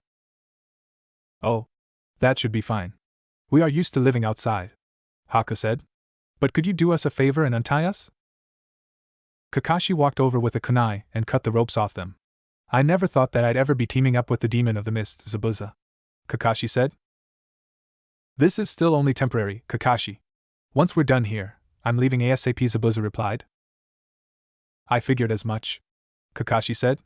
I'll try to talk to Tsunami about trying to let you guys stay with us. We are allies now. Anyways, see ya. Kakashi left the three ninja alone in the woods. Haku took off his mask because he had no more use for it. Naruto took out their weapons from outside the house and returned them to Zabuza and Haku. Alright, I think it's best if I head out now, Zabuza said. Zabuza-san? What about helping them finish the bridge? Haku replied. I'm going to help them in a different way. Don't follow me. You too, brat, he said to Naruto. I have some unfinished business to take care of. He then walked a few paces before stopping. Haku, I was wrong. You're not a tool. You're a human being. Now go live your life. But Zabuza-san, my life belongs to you, Haku said. No, it doesn't. Your life belongs to you, alright? If you feel like you owe me, then you'll do as I say. Don't follow me, Zabuza ordered. He then turned to Naruto. Kid, I should be thanking you. You've opened my eyes to the error of my ways. Sorry for everything. But you won't have to worry about Gato or his thugs anymore. I promise you that. After finishing his last sentence, Zabuza disappeared in a gust of wind. Wow. He really isn't much for goodbyes, Naruto said. Haku just grew a tear in his eye, but quickly wiped it and smiled. Thank you, Zabuza-san, for everything. I hope we meet again. Haku and Naruto then returned towards the house. With Kakashi and Tsunami. No. I don't care if they said they've changed. They could still kill my father. If he dies, then the hope of this country goes straight down the drain, Tsunami yelled. Kakashi sighed. I know how you feel, truly. But your father lied to us about the dangers this mission entailed. The more help we get, the better the chances that this mission will be a success. Tazuna then stood up and walked over to Kakashi. How can you be so sure if they've changed? The bridge builder asked. Haha, well, let's just say I have a good feeling, Kakashi said. The bridge builder was still displeased. How about if you let us do this? I'll pay the cost of this mission. You got yourself a deal, the bridge builder said. Father! Tsunami yelled. He's a jonin. If he really does believe that they're good, then I'll trust them. Hell, he put faith in these brats and they turned out to be more than helpful. Fine, Tsunami said as she threw her hands up in submission. All of a sudden, Naruto and Haku walked in the house. Oi, Kakashi? Just want to let you know that Zabuza left. Wh? He just left? Kakashi asked. Naruto just nodded. And you just let him leave, Dobe? Sasuke asked. Hey! If you wanted him to stay so bad, then why didn't you make him stay? Naruto stammered. I didn't. You were the one that had us carry him all the way here. But you just let him leave after making us go through that? Sasuke replied. Okay. That's enough fighting. If you have that much energy, then you should be using it to train. Speaking of which, I think I'll give you some training, Kakashi said. What kind of training? Sakura asked the Jonin. Just follow me outside. Kakashi motioned to his genin. He noticed that Haku was just standing there. Oh. You can come too. What was your name again? Haku replied. Alright, Haku. Yeah. Well, come on. Kakashi motioned. All of the shinobi went outside to the trees. All of them except Naruto seemed confused about what they had to do. Alright team, I think it's time you learn to control your chakra, Kakashi said. Why do we need to when we can already use jutsu? Sasuke asked. It's because you aren't properly using your jutsu. With an incorrect amount of chakra, a jutsu's power can be greatly diminished or not even work at all. The point of this exercise is to learn to use an efficient amount of chakra. It'll also help you with your stamina. Trust me, once you master it, you'll know a huge difference, Kakashi said. Sakura looked a little confused. But how are we supposed to do that? By climbing a tree, Kakashi said. There was a long moment of silence. Oh? Did I mention that you can't use your hands? Kakashi said. What? How are we supposed to do that? Sakura asked. Allow me to demonstrate. Kakashi formed a quick hand seal and began walking towards the tree. When his foot hit the bark, it stuck. He kept on walking upwards until reaching a branch. He continued talking to them upside down. In order to climb a tree, you must focus an exact amount at the bottom of your feet. If you use too little chakra, you won't stick, but if you use too much, then you'll repel off the surface. It is said that it is hardest to focus chakra at the feet. So theoretically, if you can master this technique, you can master any jutsu here. Use these, Kakashi said as he threw 3 kunai at their feet. Use this to mark how far you get up. Sakura and Sasuke both grabbed a kunai and focused their chakra to their feet. They then began running towards a tree and tried to run up. Sakura made it up with ease, while Sasuke made it up a few steps before getting repelled. TCH, it's harder than I thought. If I apply too little chakra, I won't stick. But apply too much, and I'll break the surface and shoot off the tree. Kakashi smirked at Sakura's expertise at this exercise. Heh, the Uchiha clan doesn't look so great now. Sasuke just got annoyed at his comment. Sakura scolded Kakashi for making fun of Sasuke. Haku was enjoying this scene between the sensei and the students. But Naruto hadn't touched his kunai. Hey Naruto, why don't you try the exercise? Kakashi said. Nah, I'm good, Kakashi-sensei, Naruto replied. You should really do it. Thanks, but no thanks, Kakashi-sensei, Naruto said. Naruto, do the exercise. No! Naruto yelled and began taking steps back. Naruto! Kakashi yelled as he began running after him. They then began a game of cat and mouse. Naruto kept running away from Kakashi. Kakashi was intent on catching Naruto. Naruto ran out onto the water, but Kakashi didn't even notice. Naruto then jumped up and tried to hide in the trees. Kakashi caught him pretty quickly. But, realizing that they were both sticking to the tree, he let out a little chuckle. Hee hee. Oh well, good job, Naruto, Kakashi said under his breath. Sasuke just got even angrier. You could see the tick marks on his head forming. What the hell? Since when was I the weakest in the group? Have I been slacking off? Damn it! I need to get stronger, Sasuke thought in his head. He continued training with Sakura cheering him on. After Naruto finished his little fiasco with Kakashi, he walked over to Haku. Hey Haku, Naruto said in a cheerful voice. Hello? Your name is Naruto, right? Haku asked. You better believe it, Naruto replied. So what you doin'? Naruto asked. Oh, nothing, just thinking. I don't know what I'm going to do after this mission is over. I usually just followed Zabuza's orders. Now that he's gone, I don't know where I'll go. Oh. Well, you don't have to worry about that. You can come with us to Konoha. I'm sure the Hokage will be willing to admit you in as a shinobi. He's not as bad as Yagura was, Naruto said with a wink. I see. Well, thanks for the proposition. I'll gladly take you up on your offer, Haku replied. No sweat, Naruto said. With Zabuza. Zabuza had made it back to Gato's base. He stood outside as he saw Gato and his bodyguards enter the odd building. He knew he had what he had to do. All of a sudden, he summoned an immense amount of chakra. He then summoned a few water clones and surrounded the structure. All of the clones went through a series of hand signs and then yelled out, Water Style, Water Dragon Jutsu. All of a sudden, the base was attacked by several water dragons. The base was thrown into some sort of torrential tsunami. Many ninja died within that building. The building looked destroyed.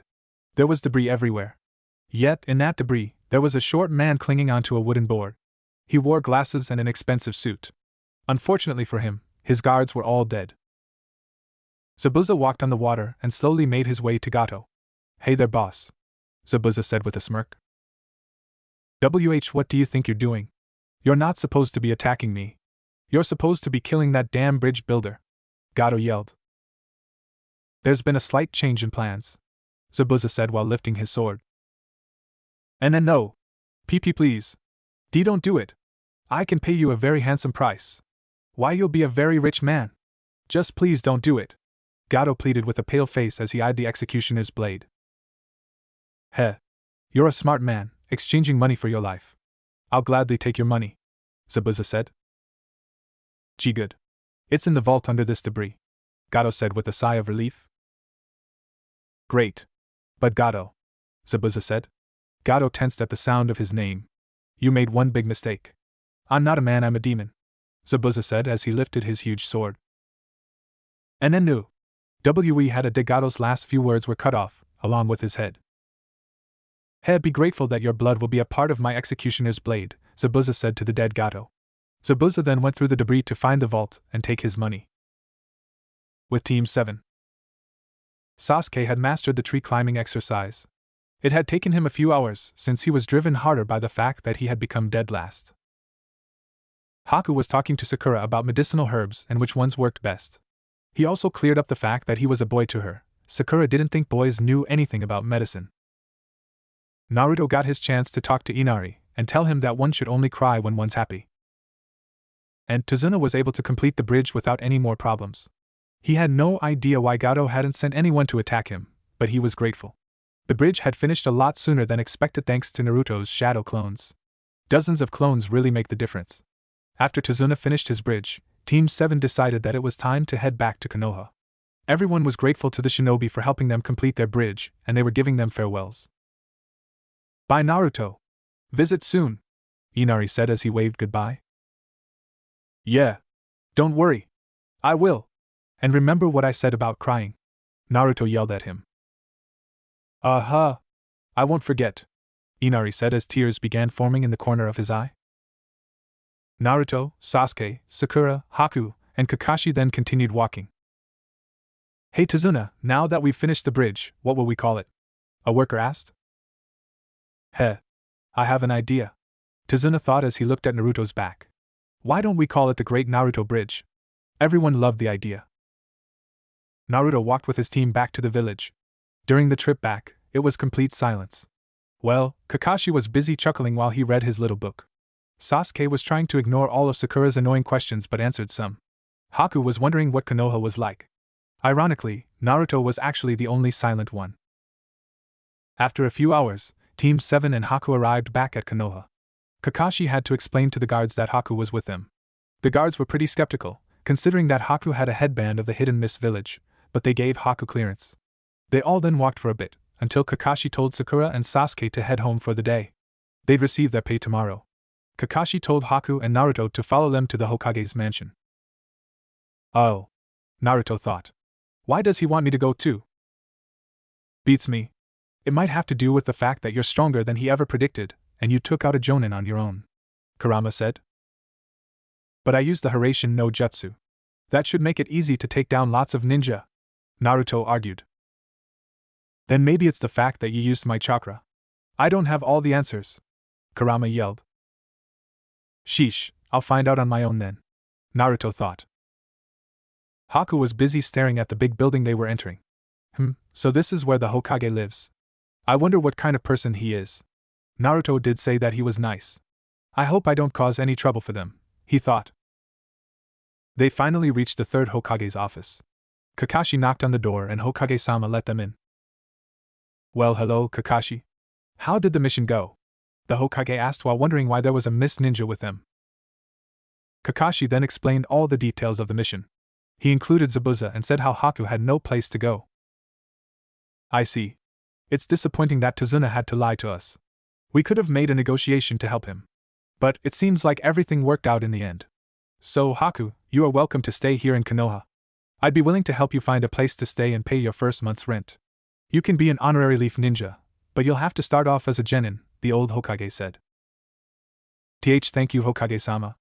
I accept, Haku replied, a little surprised by his generosity. Okay, Haku. You can wait outside for now. I just need to finish up with Hokage-sama, Kakashi said. Haku nodded and walked outside. So why did you want me here? Naruto asked unsurely. Well, during the mission, you showed exceptional skills that probably exceed my own. Actually, your skills were a lot different from the reports I've received from the academy. There's something wrong when there's this big of a change in your abilities in this short amount of time. And Naruto, I think you know something that we don't, Kakashi said seriously. Naruto sighed. Kakashi wasn't called a genius for nothing. Naruto decided that he'd need a little help in telling his story to Kakashi and the third. He summoned a clone and had the clone's consciousness turn over to Kurama's consciousness. Yo, I think I can help explain things, Kurama told Kakashi and the Hokage. Well, you see, about 8 years from now, this kid's going to do something so stupid. Kakashi and the third just gave him a confused look. Oh yeah, I forgot to mention that we are from the future. Kakashi and the third Hokage immediately fell over. What? They both yelled. Yeah. I accidentally opened one of the scrolls that resided in the Hokage's archives and I think I sent myself back in time 10 years. Naruto said uneasily. Kakashi and the third were still wondering if they should send Naruto to a mental institution. Hey! You guys are lucky you only need to hear this. I'm the one that has to deal with this idiot's mistake, Kurama yelled. Hey! It was an honest mistake. How was I supposed to know that my dad's scroll would take me back 10 years into the past, huh? Naruto yelled. Whatever happened to learning about looking underneath the underneath or whatever you ninja spout? And you call yourself a ninja? Kurama argued. The third's eyes opened up. He did recall that Minato worked on a scroll to go back in time, but he was told that it could only take him back a few minutes back. Naruto. How did that scroll send you back 10 years when it could only send your father back a few minutes? I know that you can access Kurama's chakra source, but that shouldn't make a difference that great, the third said. I think it might have had something to do with him having some power of the Sage of Six Paths, Kurama said. The third Hokage and Kakashi both fell to the floor again. This story seemed to sound less and less true by the second. Listen. I know it's a lot to take in, but that's why I didn't say anything. I have a lot of stories that are hard to believe, Naruto said. I guess the only proof I have is that I know about Obito becoming evil. Yeah, being from the future has some perks, Naruto said with a big grin. Kakashi sighed. Even though the idea was really far-fetched, it would explain a lot that's happened. Naruto, you really know how to surprise someone, don't you? Kakashi said. Naruto just smiled. Kurama smirked. Well, thanks for the explanation, the third said. You may go now. Oh, and can you give this money to Haku? The third asked as he pulled out some money. Sure, Naruto replied. As he was leaving, Kurama disappeared. Naruto went out and gave Haku some money. Thanks, Naruto, Haku said cheerfully. Naruto replied, no problem, Haku. Naruto then went and left the establishment. It was a little after 3 p.m., and he didn't have any plans. How about I train? Naruto thought. He decided to head over to Training Ground 7, but to his surprise found Sasuke there. He was practicing his shuriken technique. He had made a perfect line of shuriken on all 3 stumps of wood. Naruto walked up to him and said, Yo, mind if I train here too? Sasuke then turned his eyes to Naruto. His eyes had a little anger in them. After a moment of silence, Sasuke finally said, Fight me. Naruto was a little thrown off by this. In the past, he was usually the one challenging Sasuke, but he guessed that after the wave mission, Sasuke wanted to fight him. Alright, Naruto responded. They both got themselves in a fighting stance and got ready for their fight. Sasuke charged at Naruto quickly. He threw a few punches towards his face, but Naruto dodged them easily. Sasuke then aimed a kick at Naruto's stomach, but Naruto grabbed his leg and threw him towards the trees. Sasuke flew towards the tree, but landed on the bark on his feet. He then squatted and pushed himself towards Naruto. Naruto jumped back a few steps to avoid Sasuke's attack. Sasuke just kept attacking. He kept throwing punches at Naruto. Naruto just kept moving back. Sasuke threw another punch at Naruto, but Naruto jumped up. Unfortunately for Sasuke, his punch ended up hitting the wooden stump. He cringed at the pain. You're not going to hit me with attacks like those, Naruto said to him. This only made Sasuke angrier. There was no way that he'd let Naruto get the best of him. Soon, his eyes became red and commas appeared encircling the pupil. On his left eye, there was only 1 comma, but on his right eye, there were 2 commas. Sasuke then began attacking Naruto with more punches and Naruto had to actually block most of them instead of dodge. Sasuke managed to grab a hold of Naruto's clothing, and he threw Naruto down to the ground. Naruto made a yelp of pain, but Naruto then turned into a log and he appeared a few feet away from Sasuke. Heh. You'll have to do better than that, Sasuke-chan, Naruto teased. Arg! Sasuke yelled. Fire style, Phoenix Flower Jutsu. Sasuke then shot many small fireballs at Naruto. However, Naruto dodged them easily. Naruto then threw a smoke bomb down on the ground and covered the area surrounding him with smoke. Then, a few shuriken were thrown at Sasuke, but Sasuke deflected them with a kunai. Ha! Is that all you got? Sasuke yelled at him. But the shuriken then turned into clones and struck Sasuke from behind. They then pinned Sasuke down to the ground. I win, Sasuke, Naruto said with a big grin. Sasuke just kept staring at the ground, dumbfounded. The Academy's dead last had actually beaten him. Not just beat him, but with ease. The clones disappeared and Sasuke sat up. He felt so ashamed of himself. Hey! Don't get so down on yourself, Naruto said. At least you have your Sharingan now. Sasuke didn't even realize that his Sharingan was active. He was a little proud of himself that he could finally activate his Sharingan, but he still couldn't stand being worse than Naruto. How are you so strong? Sasuke asked. Because I have a rival like you, Naruto said with a big grin. I don't have simple ideals as getting stronger than a rival. I need to get stronger. That's the only way to get my revenge, Sasuke yelled. Why do you want revenge? Naruto asked. Someone like you wouldn't understand, Sasuke said. I would probably understand more than you think. I'm not as dumb as I look, Naruto said with a smile. Sasuke was getting a little annoyed at Naruto's smiles. What are you trying to do, Kit? Kurama asked Naruto. I don't want him to hate Itachi and have his childhood consumed by revenge. I want him to change earlier. It's what Itachi wanted, Naruto thought. Are you sure that's a good idea? Kurama asked, a little doubtful of his host's tactics. Naruto thought for a moment. I think if he knows, he'll be better off. Hell, he may not even go off to Orochimaru. Sasuke then spoke up. My brother, he decided to kill my entire clan, just to test his abilities. I lost everything.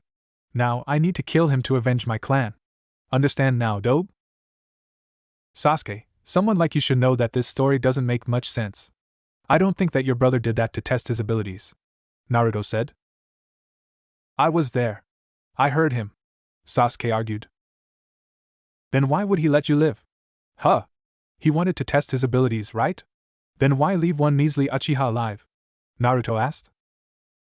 He wants me to get stronger so that I can be a challenge to him, Sasuke said. Then why did he kill all the other children? Why only let you live? Is it a test to his abilities to kill every child of the Uchiha clan but you?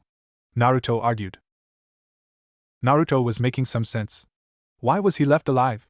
When Sasuke was younger, he couldn't believe that his sweet brother would do something like that. But my brother lied to me. He said that he pretended to be a good big brother. Sasuke yelled, anger boiling. You said that your brother was a liar. How do you know if he wasn't just making up a lie to make you hate him? If that's true, then the only explanation was that he loved you. That's the only reason why he couldn't kill you.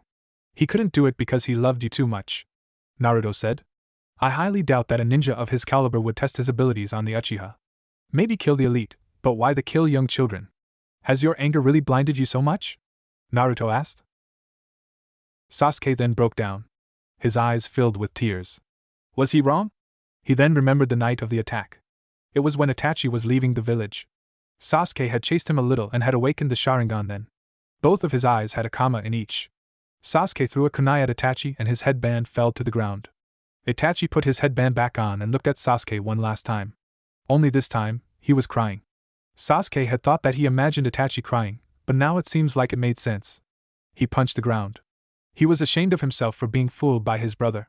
One thing was for sure, he'd have to confront Itachi and find the truth. He needed to know why his brother did what he did.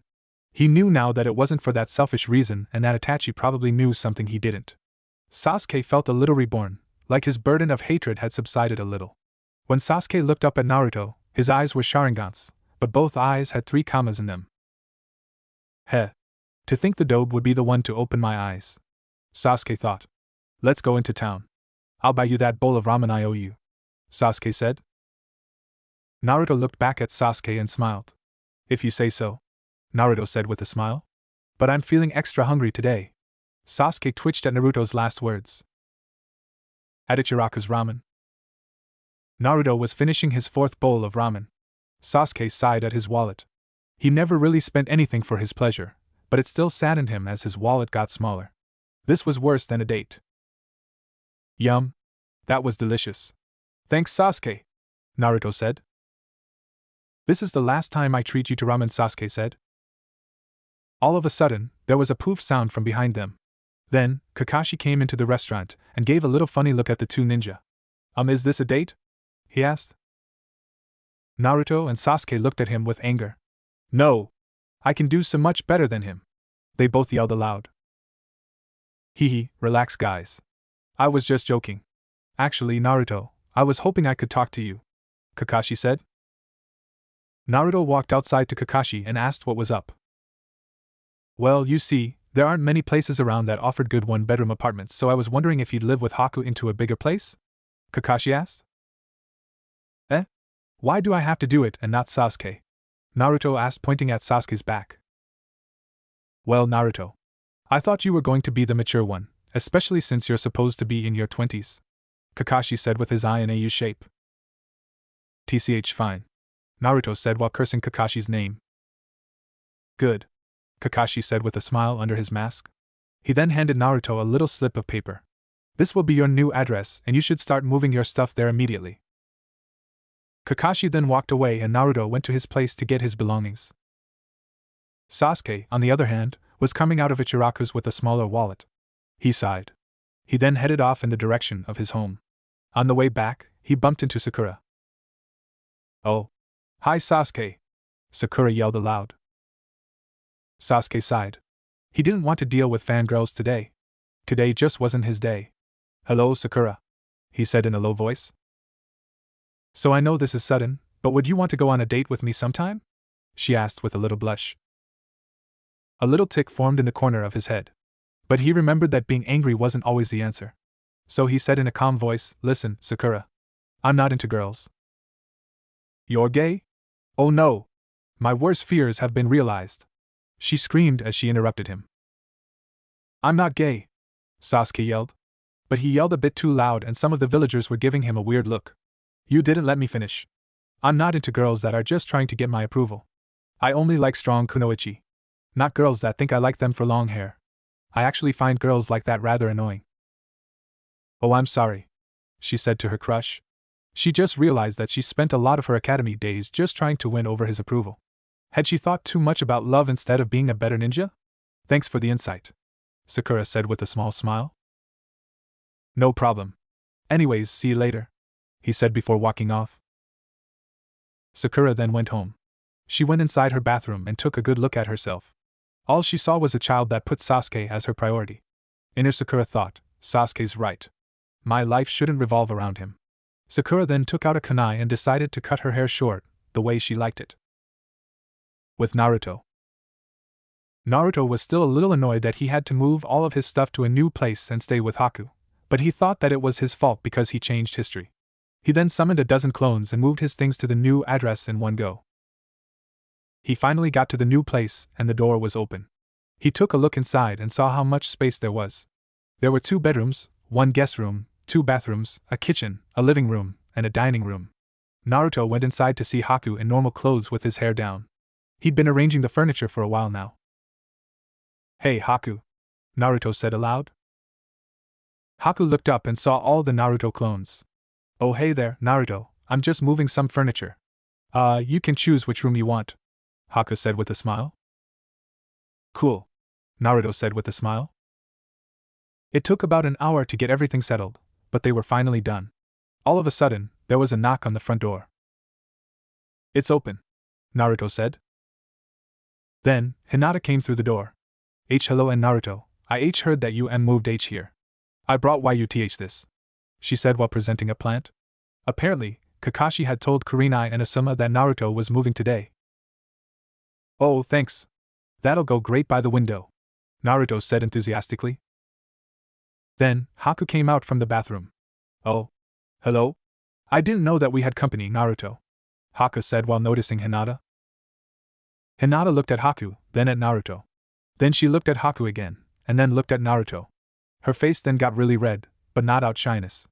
It was out of anger. Naruto turned when he felt killer intent. He saw Hinata boiling with anger.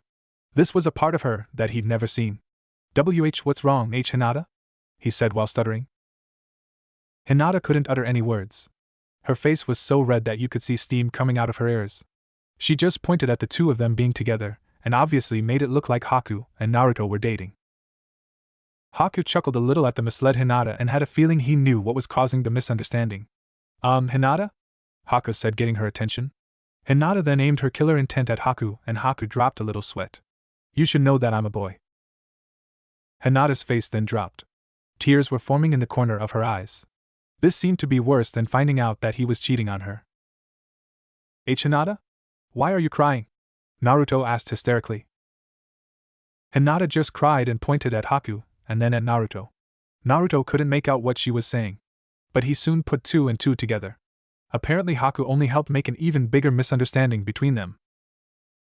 Hinata, I'm not gay. Kakashi-sensei just asked me if I could move in with Haku so that it would be easier to pay for rent, Naruto said. Hinata heard what he said and then got extremely embarrassed.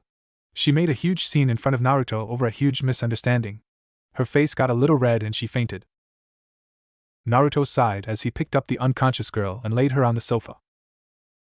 Haku looked at him, a little confused. I'm guessing she's one of your important people? Haku asked. Naruto nodded. You can say something like that. She's my girlfriend. Ah. She seems nice, Naruto, Haku said with a smile. Naruto then smiled at the unconscious Hyuga girl. Yeah, she really is, he said. A few hours passed and Hinata woke up. Haku had gone out to look for anything else that the apartment needed. Hinata sat up to Naruto playing cards with some clones that he made. One clone motioned over to how Hinata was awake, so Naruto dispelled the jutsu. So, you're finally awake, Naruto said with a big grin. Hinata was trying to remember what had happened prior to her fainting. Why yeah, she said.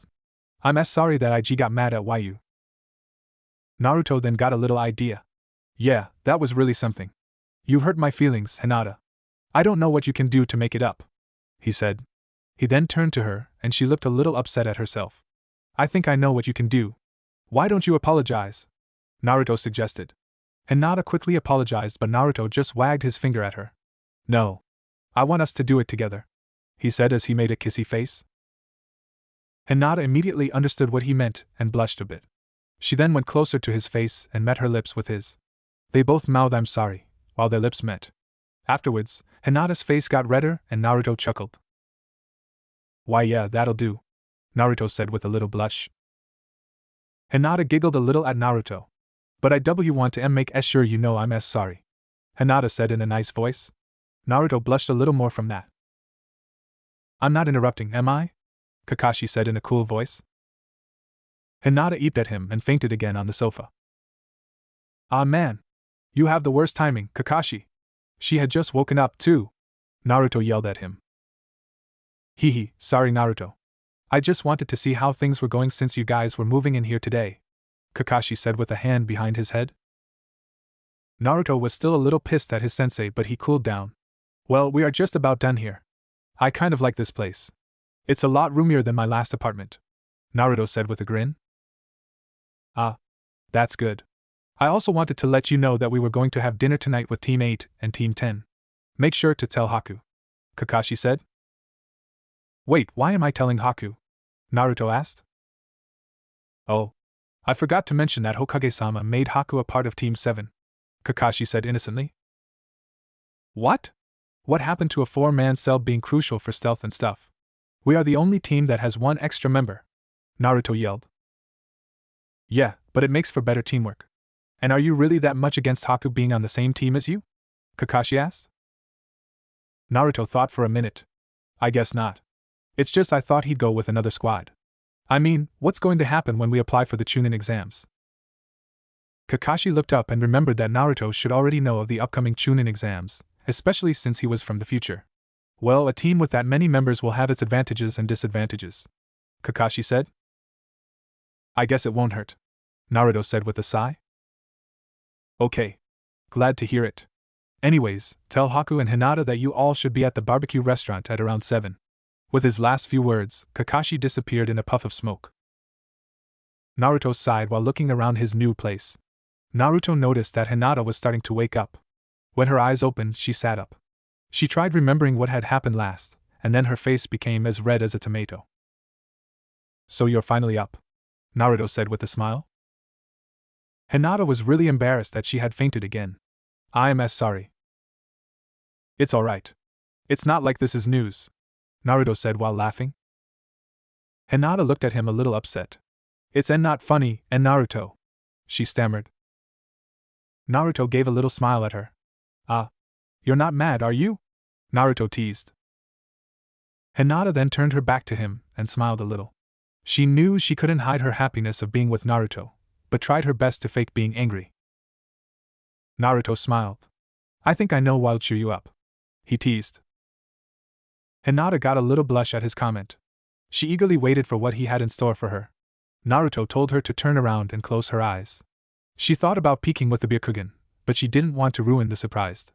So she turned around, closed her eyes, and puckered her lips. Naruto told her to open her eyes and she opened them to Naruto's hands holding some flowers.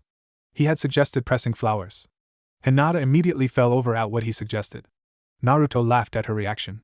He had a feeling it wasn't what she expected. Once she got up, he told her about the dinner they were all having. She said okay and left to get ready. Now Naruto was bored. He would have to wait for Haku to get back before leaving, but he had nothing to do. Cable wasn't installed yet, he was too lazy to play cards, and they already unloaded everything. Naruto decided to just meditate upside down. He stood up, went on the ceiling, and sat upside down, meditating.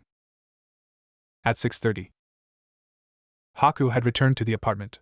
He had bought some groceries for the apartment, but accidentally dropped them on the ground when he saw Naruto on the ceiling. Sup, Haku? Naruto asked, still on the ceiling. Hi Naruto. What are you doing on upside down? The boy asked.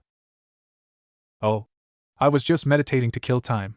I had to tell you that we are going out to dinner tonight at 7, Naruto said. Haku gave Naruto a surprised look. He then calmly said, Naruto, I'm sorry, but I don't like you that way. That's not what I meant. I'm telling you that we are having dinner with our team and teams 8 and 10, Naruto yelled. Oh, why didn't you just say so? Haku asked. Naruto just gave him an angry look. Look, let's just go. If we're late, then Choji will eat all of the food, Naruto said with a sigh. Haku didn't know what Naruto was talking about, but they left all the same. At the barbecue restaurant, everyone on Asuma's team was there. No one else was there though. Ino was yelling at Shikamaru, Choji was eating chips, and Shikamaru was not paying any attention. Hey! You guys made it! Ino waved to Naruto and Haku. But then her face dropped. How did Naruto get a girl like that? And is he cheating on Hinata? I'm going to hurt him for this. Ino made a swift punch for Naruto's head, but Naruto sensed her coming and dodged quickly, leading Ino to punch a pole. Ow! Ino said as she rubbed her hand. What was that for? I should be asking you that. You're the one that tried to punch my face, Naruto exclaimed. Well, why did you dump Hinata?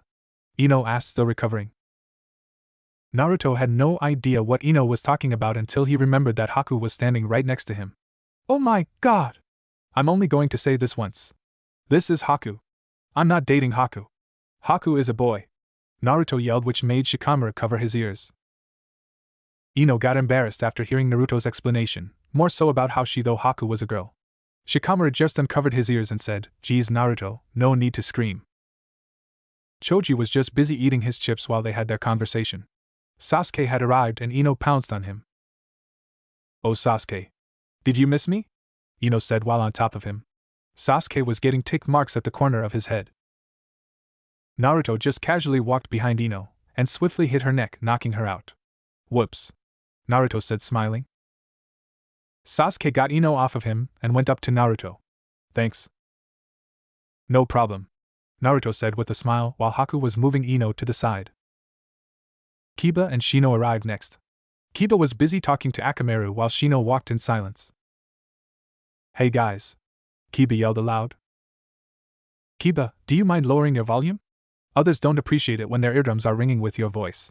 Why? Because everyone is used to hearing words spoken at a normal volume, Shino said in a low voice. Everyone dropped a sweat at Shino's comment. He could have said to just be quiet. Sakura and Hinata arrived after them. Almost everyone was surprised by Sakura's short hair. Well, only Kiba and Haku were surprised. Naruto expected it to be cut off in the future. Sasuke and Shino didn't care. Shikamaru wasn't paying attention. Ino was knocked out. And Choji was busy eating chips. Sakura, what did you do with your hair? Haku asked. Well, I just thought that it was better short. It got in the way too much, but it's easier to manage now, Sakura said with a smile. She then looked at the unconscious Ino and asked, so why is Ino on the ground? It's a long story, Haku said with a small smile. Hello Naruto. Hinata told her boyfriend. Hey Hinata-heim, Naruto said in a cool tone. Hinata blushed at the comment. A half hour later. All of the Jonin leaders arrived at the restaurant. Damn, Kakashi-sensei. Your tardiness is contagious, Naruto yelled as he pointed towards all the Jonin. Hee, sorry guys, but I had to finish something up, Kakashi said as he thought back to his challenge with Guy. Anyways, let's all head on in, Kurenai said with a smile. Alright, Naruto, Choji, and Kiba said together. Asuma just sighed as he picked up Ino's unconscious body. He didn't even question why she was knocked out, but guessed it had to do with her big crush on Sasuke. They all went inside and the 9 Genin sat at one big table, while the 3 Jonin sat at a small table near them. Ino, who was starting to wake up, Choji, and Shikamaru sat together. Sasuke sat in between Kiba and Shino. Sakura sat between Shino and Ino. Haku sat next to Naruto. Haku and Kiba were sitting at the end of the benches. And Naruto and Hinata, of course, sat together. They all began having their little conversations. Ino and Sakura. Hey Billboard Brow, what happened to your long hair? Did you finally realize that Sasuke was mine and you just cut it out of anger? Ino said with a smirk. No. Actually, Ino Pig, I liked keeping my hair short. But you can try to win over Sasuke as much as you want. Good luck, Sakura said with a smile. Ino was surprised by her rival's comment. What's that supposed to mean? Ino yelled, but Sakura just ignored her as she began grabbing some food. Shikamaru and Choji. Choji, you shouldn't try and eat all the food, Shikamaru said with a sigh. But Shikamaru, if I don't then there won't be any left, Choji said. At least let the meat cook first, Shikamaru said. And Asuma's paying, so you don't need to worry about there being no more beef. You're right, Choji said with some food in his mouth. Asuma just cringed at the mention of his name. Kiba, Sasuke, and Shino. Hey dog boy, you stink, Sasuke said. You mind keeping your distance? Shut it, Uchiha, Kiba yelled. My sense of smell is better than yours, so I can smell the sweat on your body. Why don't you keep your distance from me? Kiba, the answer to your question is obvious. 1. Your stench is more offensive to everyone else. 2. You're sitting at the end so only you can move over. And 3. Most people, which refers to people outside of the Inuzuka clan, don't have the strong sense of smell that the Inuzuka clan has, so you're just asking for everyone else to conform to you, which is a lot harder than just having you conform to us. Shino pointed out to the Inuzuka. Hey! Whose side are you on, Shino? And why the hell can't you talk normally? Kiba yelled. I'm not on anyone's side. I was just pointing out the obvious. And to answer your question on my form of speech, I speak this way to point out the facts that you seem to be missing because those facts don't seem to be apparent to you, since you are making an argument, Shino said in a low voice. God, one reeks and one over-explains. I'm actually glad that I ended up with Naruto and Sakura, Sasuke thought in his head. He then began grabbing some food. Naruto, Hinata, and Haku. Here, Hinata, Naruto said as he began feeding her some beef. It was his idea. Hinata just got a little embarrassed by it but took a bite. Then she took some meat and tried putting it in his mouth. Here you go, and Naruto, she said softly. Naruto put half the meat in his mouth but left the other half out of his mouth. He looked over to Hinata and gave her a look that said, I want to share this meat. Hinata got a lot redder but nodded. She got closer to him to try and grab the meat with her mouth, but Choji had reached over and grabbed the meat in Naruto's mouth with his chopsticks. Well, if you're not going to eat it, don't take it, Choji said to Naruto. Choji. I was eating that, Naruto yelled. Hinata giggled a little at the scene and Haku observed intently. So this is what it's like to eat with others. It's been a while since I've eaten with others, Haku thought as his mind drifted to being with his parents. Kakashi, Asuma, and Kurenai. So wait, you mean to tell me that Naruto came from the future? Kurenai asked intently. Yeah, it's a lot to swallow, but it's true, Kakashi said. Well, what are you guys doing with that scroll? Asuma asked. Oh, your father had that scroll sealed up securely. We don't want this sort of thing happening over and over again, Kakashi replied. Wait. If a scroll like that exists, why don't we just use it to take us back to solve a lot of problems that happened in history? Kurenai asked. Well, you see, Naruto was the only one to make it go back so far, and he thinks the reason was because he had the power of the Sage of Six Paths, Kakashi said. Kurenai and Asuma both felt a little off with hearing that this fairy tale was actually true. So only he would have the power to change history. But the scroll doesn't make you go back in time, but rather go back to yourself in the past. It's like a teleportation ninjutsu that uses a previous version of you as the destination. So if you didn't exist in that part of history, you wouldn't exist. That's why Naruto is in his young body. In addition, we don't know the effects that'll take place if we change anything. It really is a troublesome scroll, Kakashi said. Makes sense to me, Asuma said.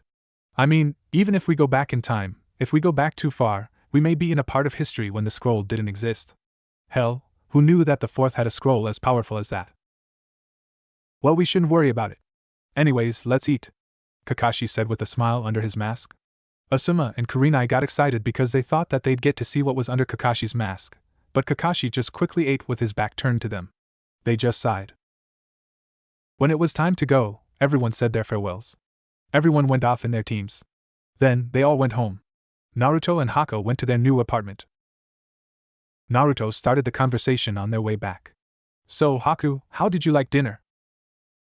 It was alright. I liked watching you all, Haku said happily. Hee, Naruto said uneasily. Well, it's good that you had fun. Yes. And I believe you were enjoying yourself, too, Haku said. Yeah, I had lots of fun. But it's going to be boring tomorrow, Naruto said with a sigh. Why's that? Haku asked. Well, we are still a team of genin. So we are going to still have to do simple D-rank missions. Well, I've never been on any D-rank missions, so it should be a nice change of pace, Haku said with a smile. They finally got to the apartment. They were both tired from today. They both said goodnight to each other and went to their respective rooms. Tomorrow was going to be a long day. The next day, Naruto woke up with a yawn. It was early, a little before 7 a.m. Naruto scratched the back of his head as he began getting out of bed. He went to his bathroom and relieved himself. Then he went to the kitchen to hear someone was in the shower in the other bathroom. It must be Haku. I'll just make us some breakfast, Naruto thought as he started making some rice and preparing some miso soup. He then went into the refrigerator and got some vegetables and some meat. When Haku got out of the bathroom, the food was already done. Naruto set the table for him and Haku. Haku came into the room to see that Naruto had made breakfast. Good morning, Naruto, he said happily. Morning, Haku, Naruto said as he began eating breakfast. Haku sat down and began having some breakfast. Wow. The food's delicious, Haku said. Hinata's really lucky to have you. Most people say I'm lucky to have her, Naruto said with a grin. Yeah, but you have some refining qualities. You're strong, dependable, unpredictable, and you can cook up a nice meal, Haku said. Thanks, Haku, Naruto said while smiling. They soon finished up breakfast. Haku offered to do the dishes while Naruto went and showered. When he got out of the bathroom, Haku was waiting for him. They decided to head out to the training field since there was nothing else to do. When they arrived, it was still almost 8. They didn't need to meet up with the team until 9, so Haku and Naruto decided to spar a bit. Alright, Haku, don't hold back on me, Naruto said grinning. Okay, Naruto, Haku replied. Haku threw some saban at Naruto, who deflected them with a kunai. Haku then rushed at Naruto and threw some precise attacks. Naruto kept up with Haku's speed and dodged all of his attacks. Haku just kept on pressuring Naruto, leading them towards the pond. They were then fighting over water. Naruto, it's over, Haku said. You're in my area now. Secret technique, crystal ice mirrors. Soon, mirrors made of ice surrounded both of them. Naruto grinned at the jutsu. He then closed his eyes for a few seconds and opened them to that of a toad's. Don't count your chickens before they hatch. Naruto then ran towards an opening when Haku threw a saban at him. Naruto felt it coming at the last second and dodged it. He then immediately headed to another opening when Haku rushed over to him to deliver a swift blow. Naruto sensed Haku approaching him, and he turned around to fight him. Naruto threw a punch at Haku's face, but it missed. But just as it missed, Haku's face got hit with a force of air, and he was shot backwards. How did you do that? Haku asked as he began recovering. You have your secret techniques and I have mine, Naruto said with a grin. Your mirrors have a big weakness here, though. Oh? And what would that be? Haku asked. This, Naruto said as he dispelled the chakra keeping him afloat. He then swam away from the mirrors and came up outside of the area. I let you lead me to the pond on purpose. You'd think that it would be the perfect area for your jutsu, but here, there leaves one huge opening, Naruto said while grinning. Haku just gawked at him. Amazing, Naruto. Thanks. But it's not something that's that impressive. I wonder, though, how strong these mirrors really are. Naruto then prepared a clone and made a Rasengan. He then launched himself at the mirror, and the Rasengan broke the mirror. Haku was simply amazed that he could see the actual chakra form in his hand. He was left speechless. Impressed now? Haha, I thought that you'd find that interesting. Well, these mirrors are pretty durable to normal attacks. This is some jutsu, Haku. Anyways, I think that's enough sparring. Let's head off to meet up with everyone. Oh shoot. It's already 10, Haku said as he was about to run. Naruto quickly stopped him in his tracks. Relax. We're probably going to get there before Kakashi does anyway, Naruto said with a grin. At the bridge, Sakura and Sasuke had been waiting for the last hour. They were a little upset that no one had shown up. They expected Kakashi to be late, but were more upset that Naruto and Haku weren't suffering with them. Sakura figured that Sasuke wasn't up for any conversation, so she kept quiet. Sasuke, on the other hand, was wondering what happened to Sakura. She hasn't even tried to talk to me. I'm not even sure if she's acknowledging my existence. Has she taken my words from yesterday to heart? Wait. Why does this even concern me? I shouldn't care about her acknowledging me. At least there's one less fangirl in my life. Naruto and Haku began walking over to them. Hey guys. Naruto yelled to them. Sakura grew a few tick marks at the corner of her head. You guys are late, she yelled. Haku smiled and replied, but it looks like we've made it before Kakashi-sensei. All of a sudden, there was a puff of smoke. Kakashi appeared on top of the railing of the bridge. Yo, Kakashi said with a wave. You're late, Sakura yelled. Oh. Well, you see, my alarm clock's batteries died, so I ended up oversleeping a little, Kakashi said apologetically. Sakura just sighed at the Jonin's excuse. Oh. This is the payment for the mission, Kakashi said while handing money to the team. Now, let's get to our missions. Team 7's first mission was to pluck weeds out of a garden. Kakashi just took a relaxing seat while Naruto, Sasuke, Sakura, and Haku began plucking the weeds. After they were done, they had to pick up garbage from the river. Haku made things go much faster by using his water style to put the garbage in baskets. Next, they had to go catch the cat Tora again. They caught the cat in little time. After that, they had to help move some lumber. But with Naruto's shadow clones, they were able to move it all in one go. Their final mission was to go walk some dogs. Naruto decided to take all the dogs, so he created a few shadow clones and they walked through the streets with relative ease. Naruto was just thinking how easy these D-rank missions would have been in the past if he just made some extra shadow clones to help them out. After their final mission, Kakashi thought to himself, at least there were no problems. He then looked up to see a bird. Hey guys. That'll be it for today. And Kakashi disappeared with a puff of smoke. Sasuke then began walking off on his own. He figured he'd get some training in. Sakura decided to show Haku around the village. And Naruto just walked around. Maybe I'll see what Hinata's up to, Naruto thought. Naruto then heard someone crying in pain. He went over to the commotion to see Konohamaru and his friends in trouble. Apparently they'd gotten on Kankuro's nerves and were going to pay for it. Hey, what do you think you're doing? Naruto asked Kankuro. Mind your own business. I'm busy teaching this brat a lesson, Kankuro said as he gripped Konohamaru's scarf even harder. Let me go. I just accidentally bumped into you, Konohamaru yelled. Moegi and Udan, Konohamaru's friends, just looked helpless and scared. Kankuro, if we don't hurry up, then he'll get upset, Tamari told her brother. Don't worry. I'm just finishing up, Kankuro replied. I never thought you Sand Shinobi were so low that you'd bully the weak, Naruto said with a smirk. What did you just say to me? Kankuro yelled at him. You want to take this kid's place? Oh, I'm so scared, Naruto said sarcastically with a smile. Arg! Kankuro yelled as he charged at Naruto. But he was struck by something in the head. It felt as hard as a rock. Sasuke appeared to be sitting on a branch with a few rocks in his hand. What are you bastards doing in our village? Sasuke said coldly. Kankuro looked pissed while Temari thought Sasuke looked handsome. Great. Now there's another guy that's pissing me off, Kankuro muttered. Get lost, Sasuke told him. You punk! Get down here! I hate show-offs the most, Kankuro told Sasuke. Then he pulled out what he was carrying on his back. Don't tell me you're going to use Crow? Temari asked him. Sasuke was a little interested in what this thing was that Kankuro was holding. But then he felt a chill go down his spine, as if something unpleasant was nearby. Kankuro, stop it. You're an embarrassment to our village, a genin said while upside down on a branch. He had red hair, black circles around his eyes, and carried a big gourd. But his most distinctive feature was the love symbol at the left corner of his face. Chigara, Kankuro said uneasily. Sasuke then turned around, surprised at the sudden appearance of the genin. When did he get there? He's as smooth as Kakashi. Gaara then used his sand and teleported right beside Kankuro and Temari. Losing control of yourself in a fight, how pathetic. Do you remember why we even came to this village? Gaara said coldly. Gaara. Listen, they started it, and Kankuro said before he was cut off.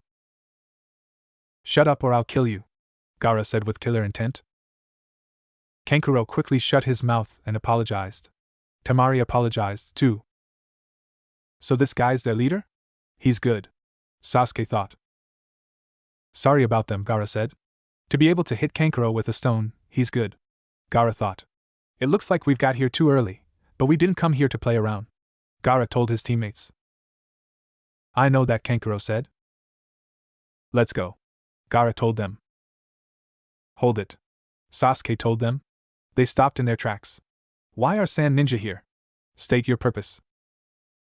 Hey, hold on, Temari said as she showed him her pass. We're here for the Chunin exams. Sasuke flinched at her words. Chunin exams? He thought. Sasuke then jumped down. Hey, what's your name? Who, me? Temari asked excitedly. No, the one with the gourd. State your name, Sasuke replied. My name is Gaara of the Desert. I'm interested in your name as well, Gaara told him. Sasuke Uchiha, Sasuke responded. Gaara then motioned for Kankuro and Temari to leave.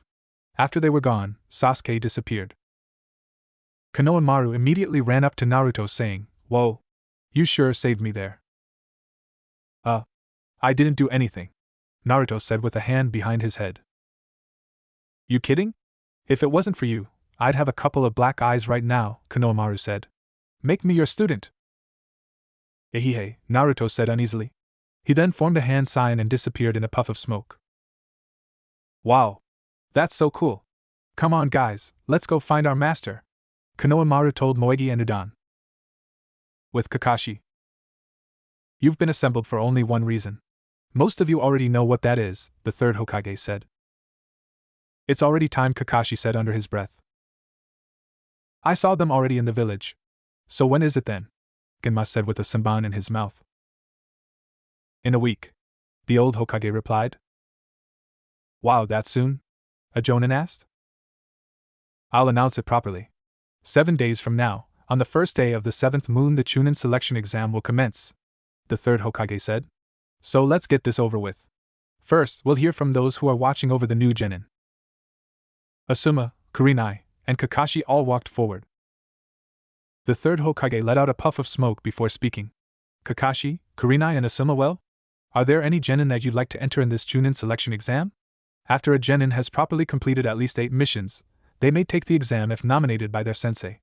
Of course, completing more missions than that is normal. If they completed less, there may still be exceptions. Iruka stood there watching. He doesn't even need to ask them. They aren't ready, Iruka thought.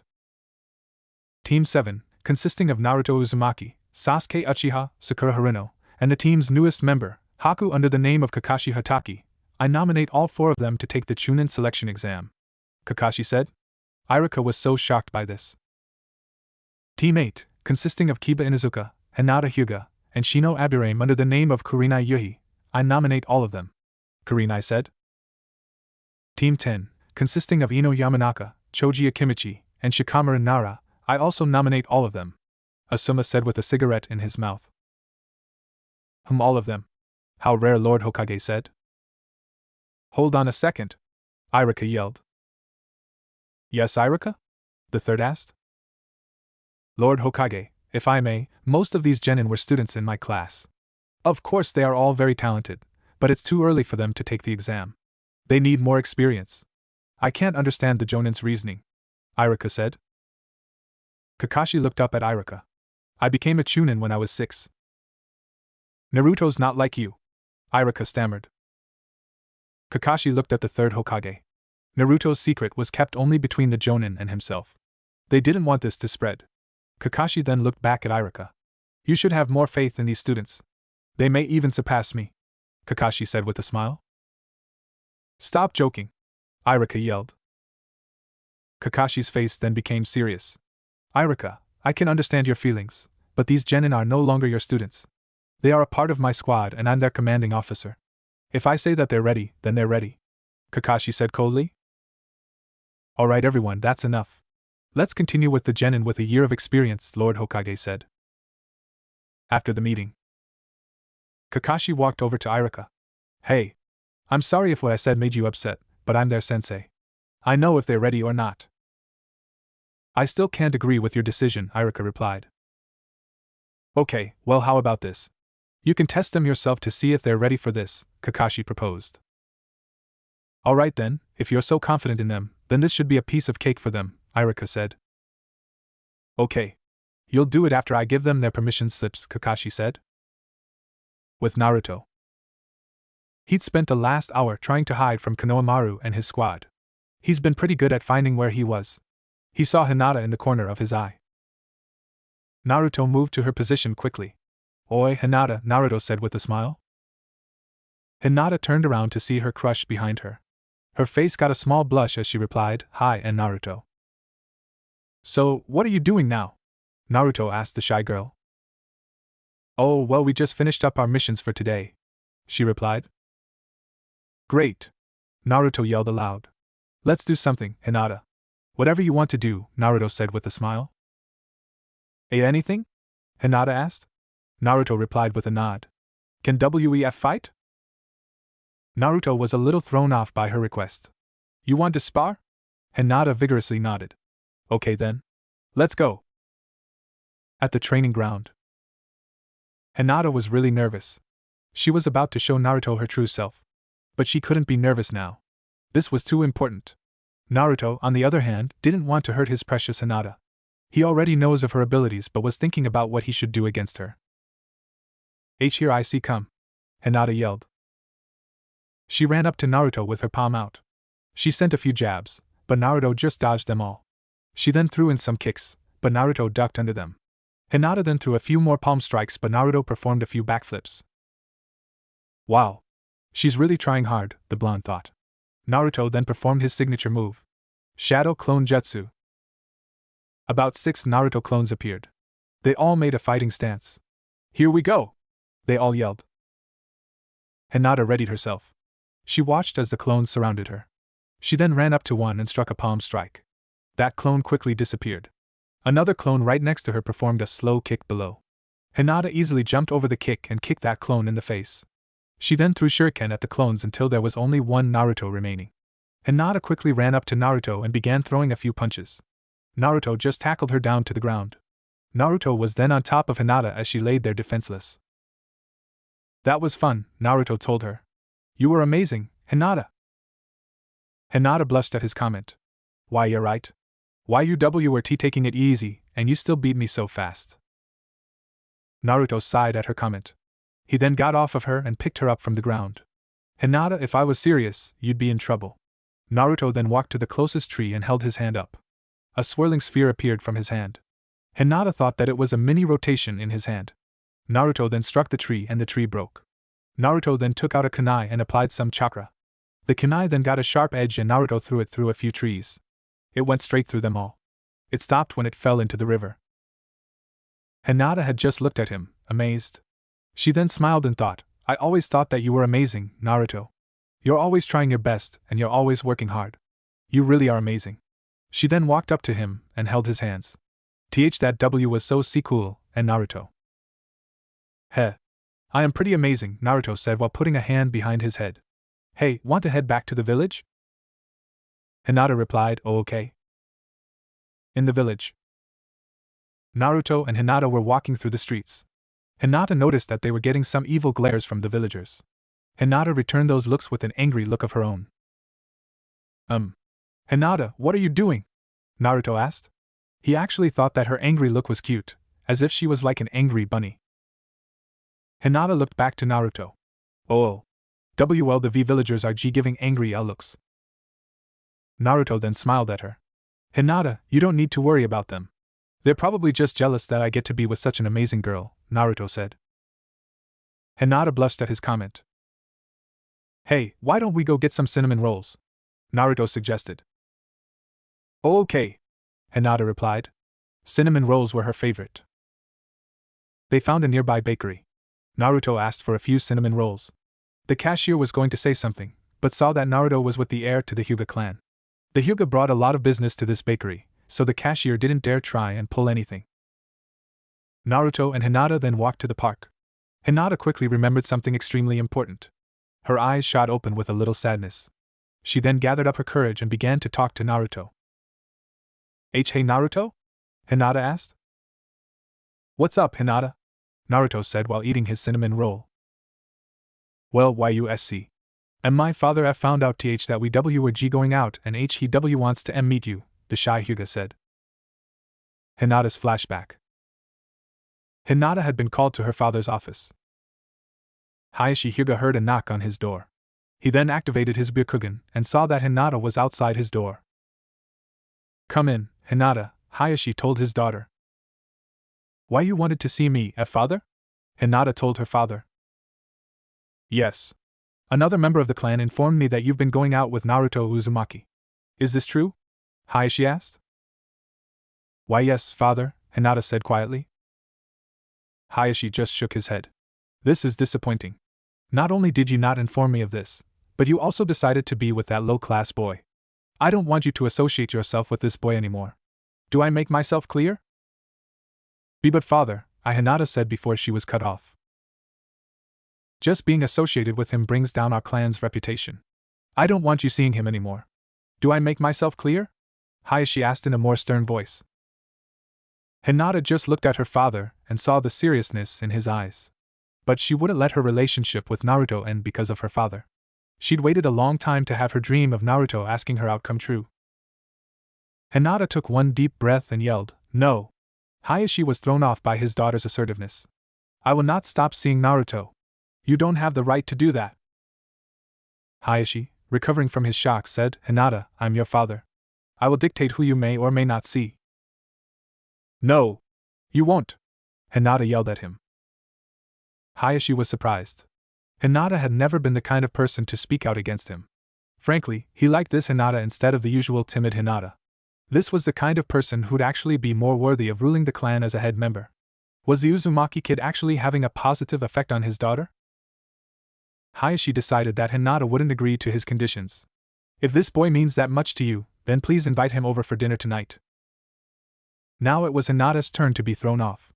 Her father didn't punish her for her actions, but rather listened to her thoughts and asked her to invite her crush over. Hinata replied with a hi, and then excused herself from her father's office. Hinata's finally growing up, Hayashi thought to himself as he began to work on some paperwork.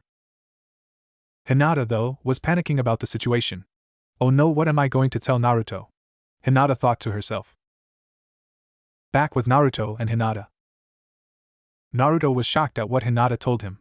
Yes, he's had dinner in the Hyuga household, but that was when he was older. Your father wants to meet with me? Naruto asked. Hinata nodded. Oh well, that's a surprise, hee. When are we meeting? Tonight, Hinata replied. Naruto's heart sank. He had to meet Hayashi tonight? In the future, he'd have enough time to get dressed up, practice using formalities, and even how to properly eat. He remembered most of what he did when he had to first meet her father, but that ended with her father chasing him around with a sword. Kurama sensed Naruto's uneasiness. "Hey kid. Don't worry. If he chops you up, I'll heal you right back up." "That's not helping my situation," Naruto told the fox. "Hee, well at least he won't kill you," the fox snickered. "Can't you just come up with something useful?" Naruto asked. "Living is pretty useful," Kurama told him. "Fine, okay, how about you impress him with your high-class jutsu? I'm pretty sure that a man like himself knows of Minato's Hiraishin no Jutsu," Kurama suggested. Naruto thought for a moment. If he were to prove to Hiashi that he was a ninja worthy of being with Hinata, then this plan might work. "That might work. Thanks for ball." "Okay, Hinata. I'll be there at around 7, Naruto said with a smile. Hinata looked at him with a happy expression. Nothing could scare her Naruto. She still worried about what would happen if her father disapproved of him. But knowing Naruto, it would be okay. After all, he could make the impossible happen. Naruto then said bye to Hinata as he rushed to a clothes store. He had to get himself a nice kimono for tonight. He quickly purchased what he needed, not caring of the price, and rushed home to get ready. At home, Naruto was trying to look presentable for Hiashi. Naruto sighed. How did I introduce myself to him again? Beats me. I don't usually pay much attention to your social life, Kurama told him. Naruto stopped in thought and went over many different scenarios. Hello, Hiashi-san. No. Too casual. I'm honored by your presence, Hyuga-sama. Arg. Now that sounds like I'm insulting him. Yo, Hyuga-sama? Naruto kept running through different ways to introduce himself to Hiashi, but none of them seemed right. He then realized the time and quickly left for the Hyuga compound. At the Hyuga compound, Hinata paced around in her room. She knew that Naruto had no parents, so it would be hard for him to know proper etiquette. How was she supposed to get her father to approve of Naruto? Lady Hinata, it's time to go to the dining area, a cadet member of the Hyuga family told her. Hinata answered, thank you. You are dismissed. With that, the member walked off to continue his duties. Hinata turned to her mirror and looked herself in the eye. No matter what, she was going to be with Naruto, with or without her father's consent. She then got herself ready and went to the dining area. At the dining area, a fancy, large table was set up for about 10. But only Hiashi, Hanabi, Hinata, and Naruto were going to be eating tonight. Hanabi and Hiashi were already seated at the table. Hinata took a seat by her sister, leaving a plate for Naruto right next to her father. A servant quickly came forward and bowed his head to the main family. Introducing Naruto Uzumaki, the servant said. Naruto then came in a little flustered at his introduction. He then bowed towards Hiashi and said, Good evening, Hyuga-sama. I'm honored to be welcomed in your grand establishment. Hiashi looked back at the young blonde. He didn't show it, but he was impressed at the blonde's introduction, considering the rumors he's heard of him. Welcome, Naruto Uzumaki, Hiashi said sternly. Naruto looked up at Hiashi. Anyone could see the intimidated look on his face, but Hinata was so glad that he went so far for her. Hanabi thought that Naruto looked pathetic, especially since he was so scared. Naruto was shown to his seat and some servants began bringing out food. Hiashi broke the awkward silence. So, Naruto, I believe that you've been seeing my daughter for the past few weeks. Ahaha. This guy knows how to casually bring up a subject, Kurama said while laughing. Naruto took a little gulp. Yes, Hiashi-sama, I have been. Well, did you ever take the time to ask permission to be with my daughter? Hiashi asked sternly. Naruto took a little time to think of what he was going to say next. Well, Hiashi-sama, I'm not really aware of the requirements for being with Hinata. I grew up without parents, so please excuse my informal approach. I humbly ask for permission to date your daughter. Hiashi looked back at the boy. He knew that he was an orphan and had no relatives. He was also impressed with the way Naruto was able to present himself, despite his background. He then thought about the future of the Hyuga clan. He had already planned on having Hanabi, Hinata's sister, run the clan because Hinata hadn't shown any ability in being able to rule, so there wouldn't be much harm if Naruto was with Hinata. In fact, having the demon fox under the Hyuga clan would actually raise their status. Can you give me any good reasons as to why I should allow Hinata to date you? Hiashi asked the young blonde. Naruto's look of intimidation turned to a look of confidence. Hiashi-sama, all I know in my heart is that I care for Hinata and that I would never do anything to hurt her. If you allow me to be with Hinata, I will promise that I will make her happy. She makes me want to be a better person and is someone that is precious to me. Hinata blushed at his comments. I never knew that I was so important to him. Follow me, Naruto, Hayashi commanded as he got up. Naruto was confused. He'd never had to follow Hayashi anywhere when he visited as an adult. Hayashi took Naruto outside to the training ground. Hinata and Hanabi followed behind them, interested in what their father had planned. Naruto was still wondering what Hayashi was planning, but once he felt killer intent directed towards him, he quickly drew a fighting stance. Your reasons are just, but I've heard that you were the worst of your class at the academy. If you so desire to be with my daughter, then show me, not with words, but with actions showing that you're capable, Hayashi said coldly as he began to strike. Naruto formed his hands in the sign of the Shadow Clone Jutsu, and made a few copies of him. The Narutos then scattered themselves around and readied themselves for Hayashi's attack. Hayashi was surprised at Naruto's ability to be able to pull off a Jonin-level technique. He then began sending palm strikes at the clones. Naruto had the clones dodge all the palm strikes and then had a clone focus a bit of chakra in their right palm. All of a sudden, a ball of chakra appeared in the palm of the clone's hand. Hayashi looked at the technique with complete shock. The technique was the fourth Hokage's own creation. He then prepared his rotation technique to counter the Rasengan. The clash of the two techniques and both the clone and Hayashi were sent flying in opposite directions. Hanabi and Hinata were staring awestruck at how Naruto was able to hurt their father. Hayashi looked up after the smoke cleared and saw Naruto standing above him with kunai at his neck. For a second, Naruto looked like the fourth Hokage, Minato Namikaze. Hayashi then stopped the match between them and got up. Hanabi thought to herself, wow, Big Sis really knows how to pick them. This guy's pretty strong. Well, Naruto, it seems that you actually have some ability. I hereby give you permission to date my daughter, Hayashi said. Naruto looked up happily and Hinata was smiling at her father's recognition of Naruto. But Hayashi started. Naruto got very uneasy from that interjection. If you ever give me a reason to believe that you've hurt Hinata or have done anything inappropriate with her, remember that she comes from a prestigious clan. The Hyuga are very gifted at sealing of one's chakra points. It would be a shame for you to never be able to make children, wouldn't it? Hayashi said coldly while he began polishing the Hyuga sword with a clean rag. Hayashi thought that he wouldn't be able to do such a feat considering he lost horribly to the boy. Naruto started sweating bullets. His smiling face changed to one of complete fear. He knew that he'd never cross paths with Hayashi if he knew what was best for him. Now that we've finished the ground rules, why don't we go upstairs and begin eating dinner, Hayashi said. After dinner, Naruto said his goodbyes to Hinata and her family and quickly left the establishment. He didn't really want to stay in the same building as Hayashi for too long. He quickly ran across buildings to his home. See? Now that wasn't so bad. He doesn't hate you, Kurama said with a sarcastic voice. I can't believe I had to relive that. At least he acknowledges me and that I didn't have to prove myself like I'll have to do with every villager. Naruto sighed in his mind. All of a sudden, two Umbun ninja appeared before Naruto. Naruto Uzumaki, one of the ninjas said. The third Hokage would like to see you. Naruto mentally sighed because all he wanted to do was go home and sleep. He then made his way towards the Hokage mansion. At the Hokage's mansion, Naruto knocked on the door to the third's room. Come in, Lord Hokage said. Naruto did as instructed and came in to see the third with Kakashi, Gai, Kurenai, Asuma, Anko, Aoba, Irika, and Genma. Thank you all for coming to this meeting on such short notice. Hokage-sama began. Before I begin this meeting, I want you all to know that everything that's said in this room is confidential, the third said as he put a barrier around the room. The reason I've called all of you here is concerning Naruto.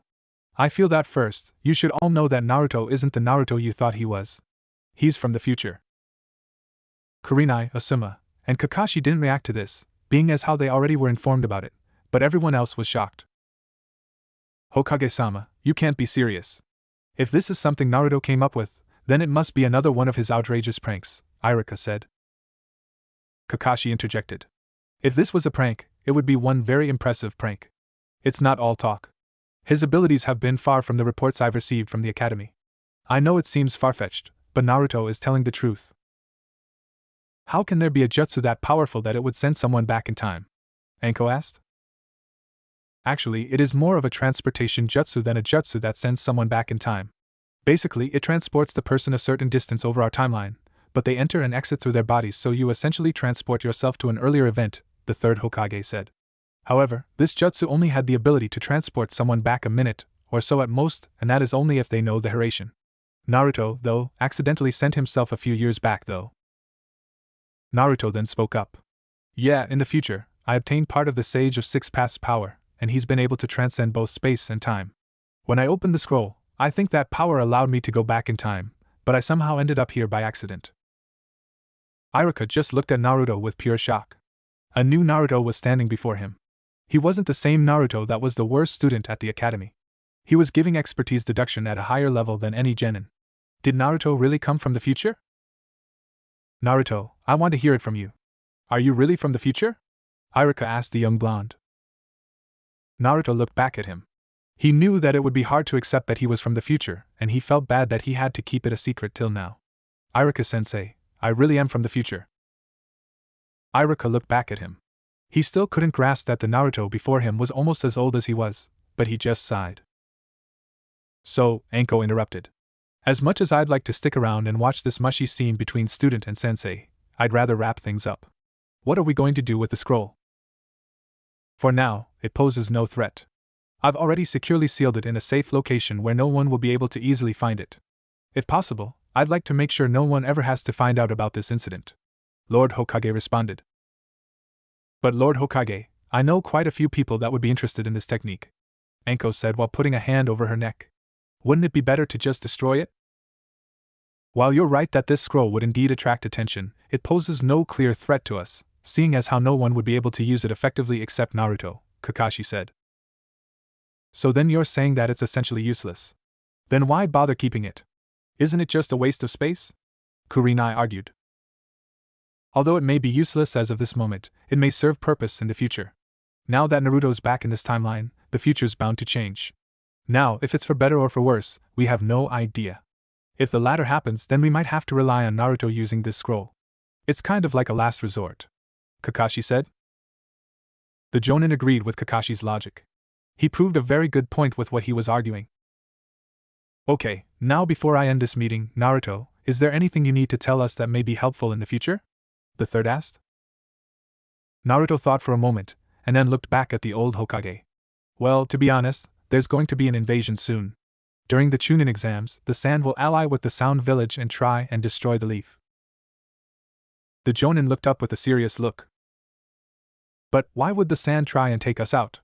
We just spent a lot of time building our treaty with them, Lord Hokage said. Orochimaru is behind this.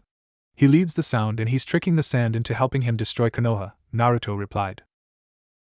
The third Hokage just flinched at the mention of his old student's name while Anko put her hand over the curse mark on her neck. He should have known that Orochimaru would be behind a plan like this. Naruto, is there anything else I need to know involving this matter or Orochimaru? Hiruzen asked calmly. I think I should tell you Orochimaru's goal, too. You already know that he wants to destroy the village, but you should also know that he's after Sasuke's body, Naruto said. Kakashi looked up at Naruto. He's after Sasuke? Naruto nodded. Orochimaru wants the Uchiha bloodline that can master any jutsu and make him immortal. Hokage-sama, we need to take extra precautions now. We need to locate him and detain him immediately. We also need to give the Uchiha a protective ambuscade and make them stay with him at all times, Anko told the third. You say that now, but do you realize how hard that's going to be? Orochimaru was a student of the third. It's not going to be easy to find him, but detain him too? That's like finding a grain of sand in a field of wheat, Asuma replied. Well then what do you expect us to do then? Anko retaliated. Calm down, Anko, the third Hokage said. Doing anything rash will alert him that we know something's wrong. Not only that, but it would bring the village into a huge state of distress if they knew about this upcoming event. I think it's best to just be on our guards and look out for anything out of the ordinary. That's all we really can do in a delicate situation such as this, Kakashi said. There was a period of silence. No one really knew what to say after hearing all of this. Naruto interjected. So, since that's all, can I leave now? The third looked at the clock and saw that it was getting late. Yes, Naruto, you may leave. Thank you for valuable information that you supplied. I'm sure that it'll be very helpful soon, Hiruzen said as he released the barrier. Okay. Then I'll see you tomorrow, Kakashi, and see you later, Iruka, Naruto said as he ran off. TCH, what a rude kid. I mean, even though he's from the future, he could still address people properly. Genma said with a smirk. With Naruto. Naruto ran across the rooftop straight home. He couldn't wait to sleep in his cozy bed and relax. He got home to see that Haku was sitting on the couch watching television. Haku looked up at Naruto.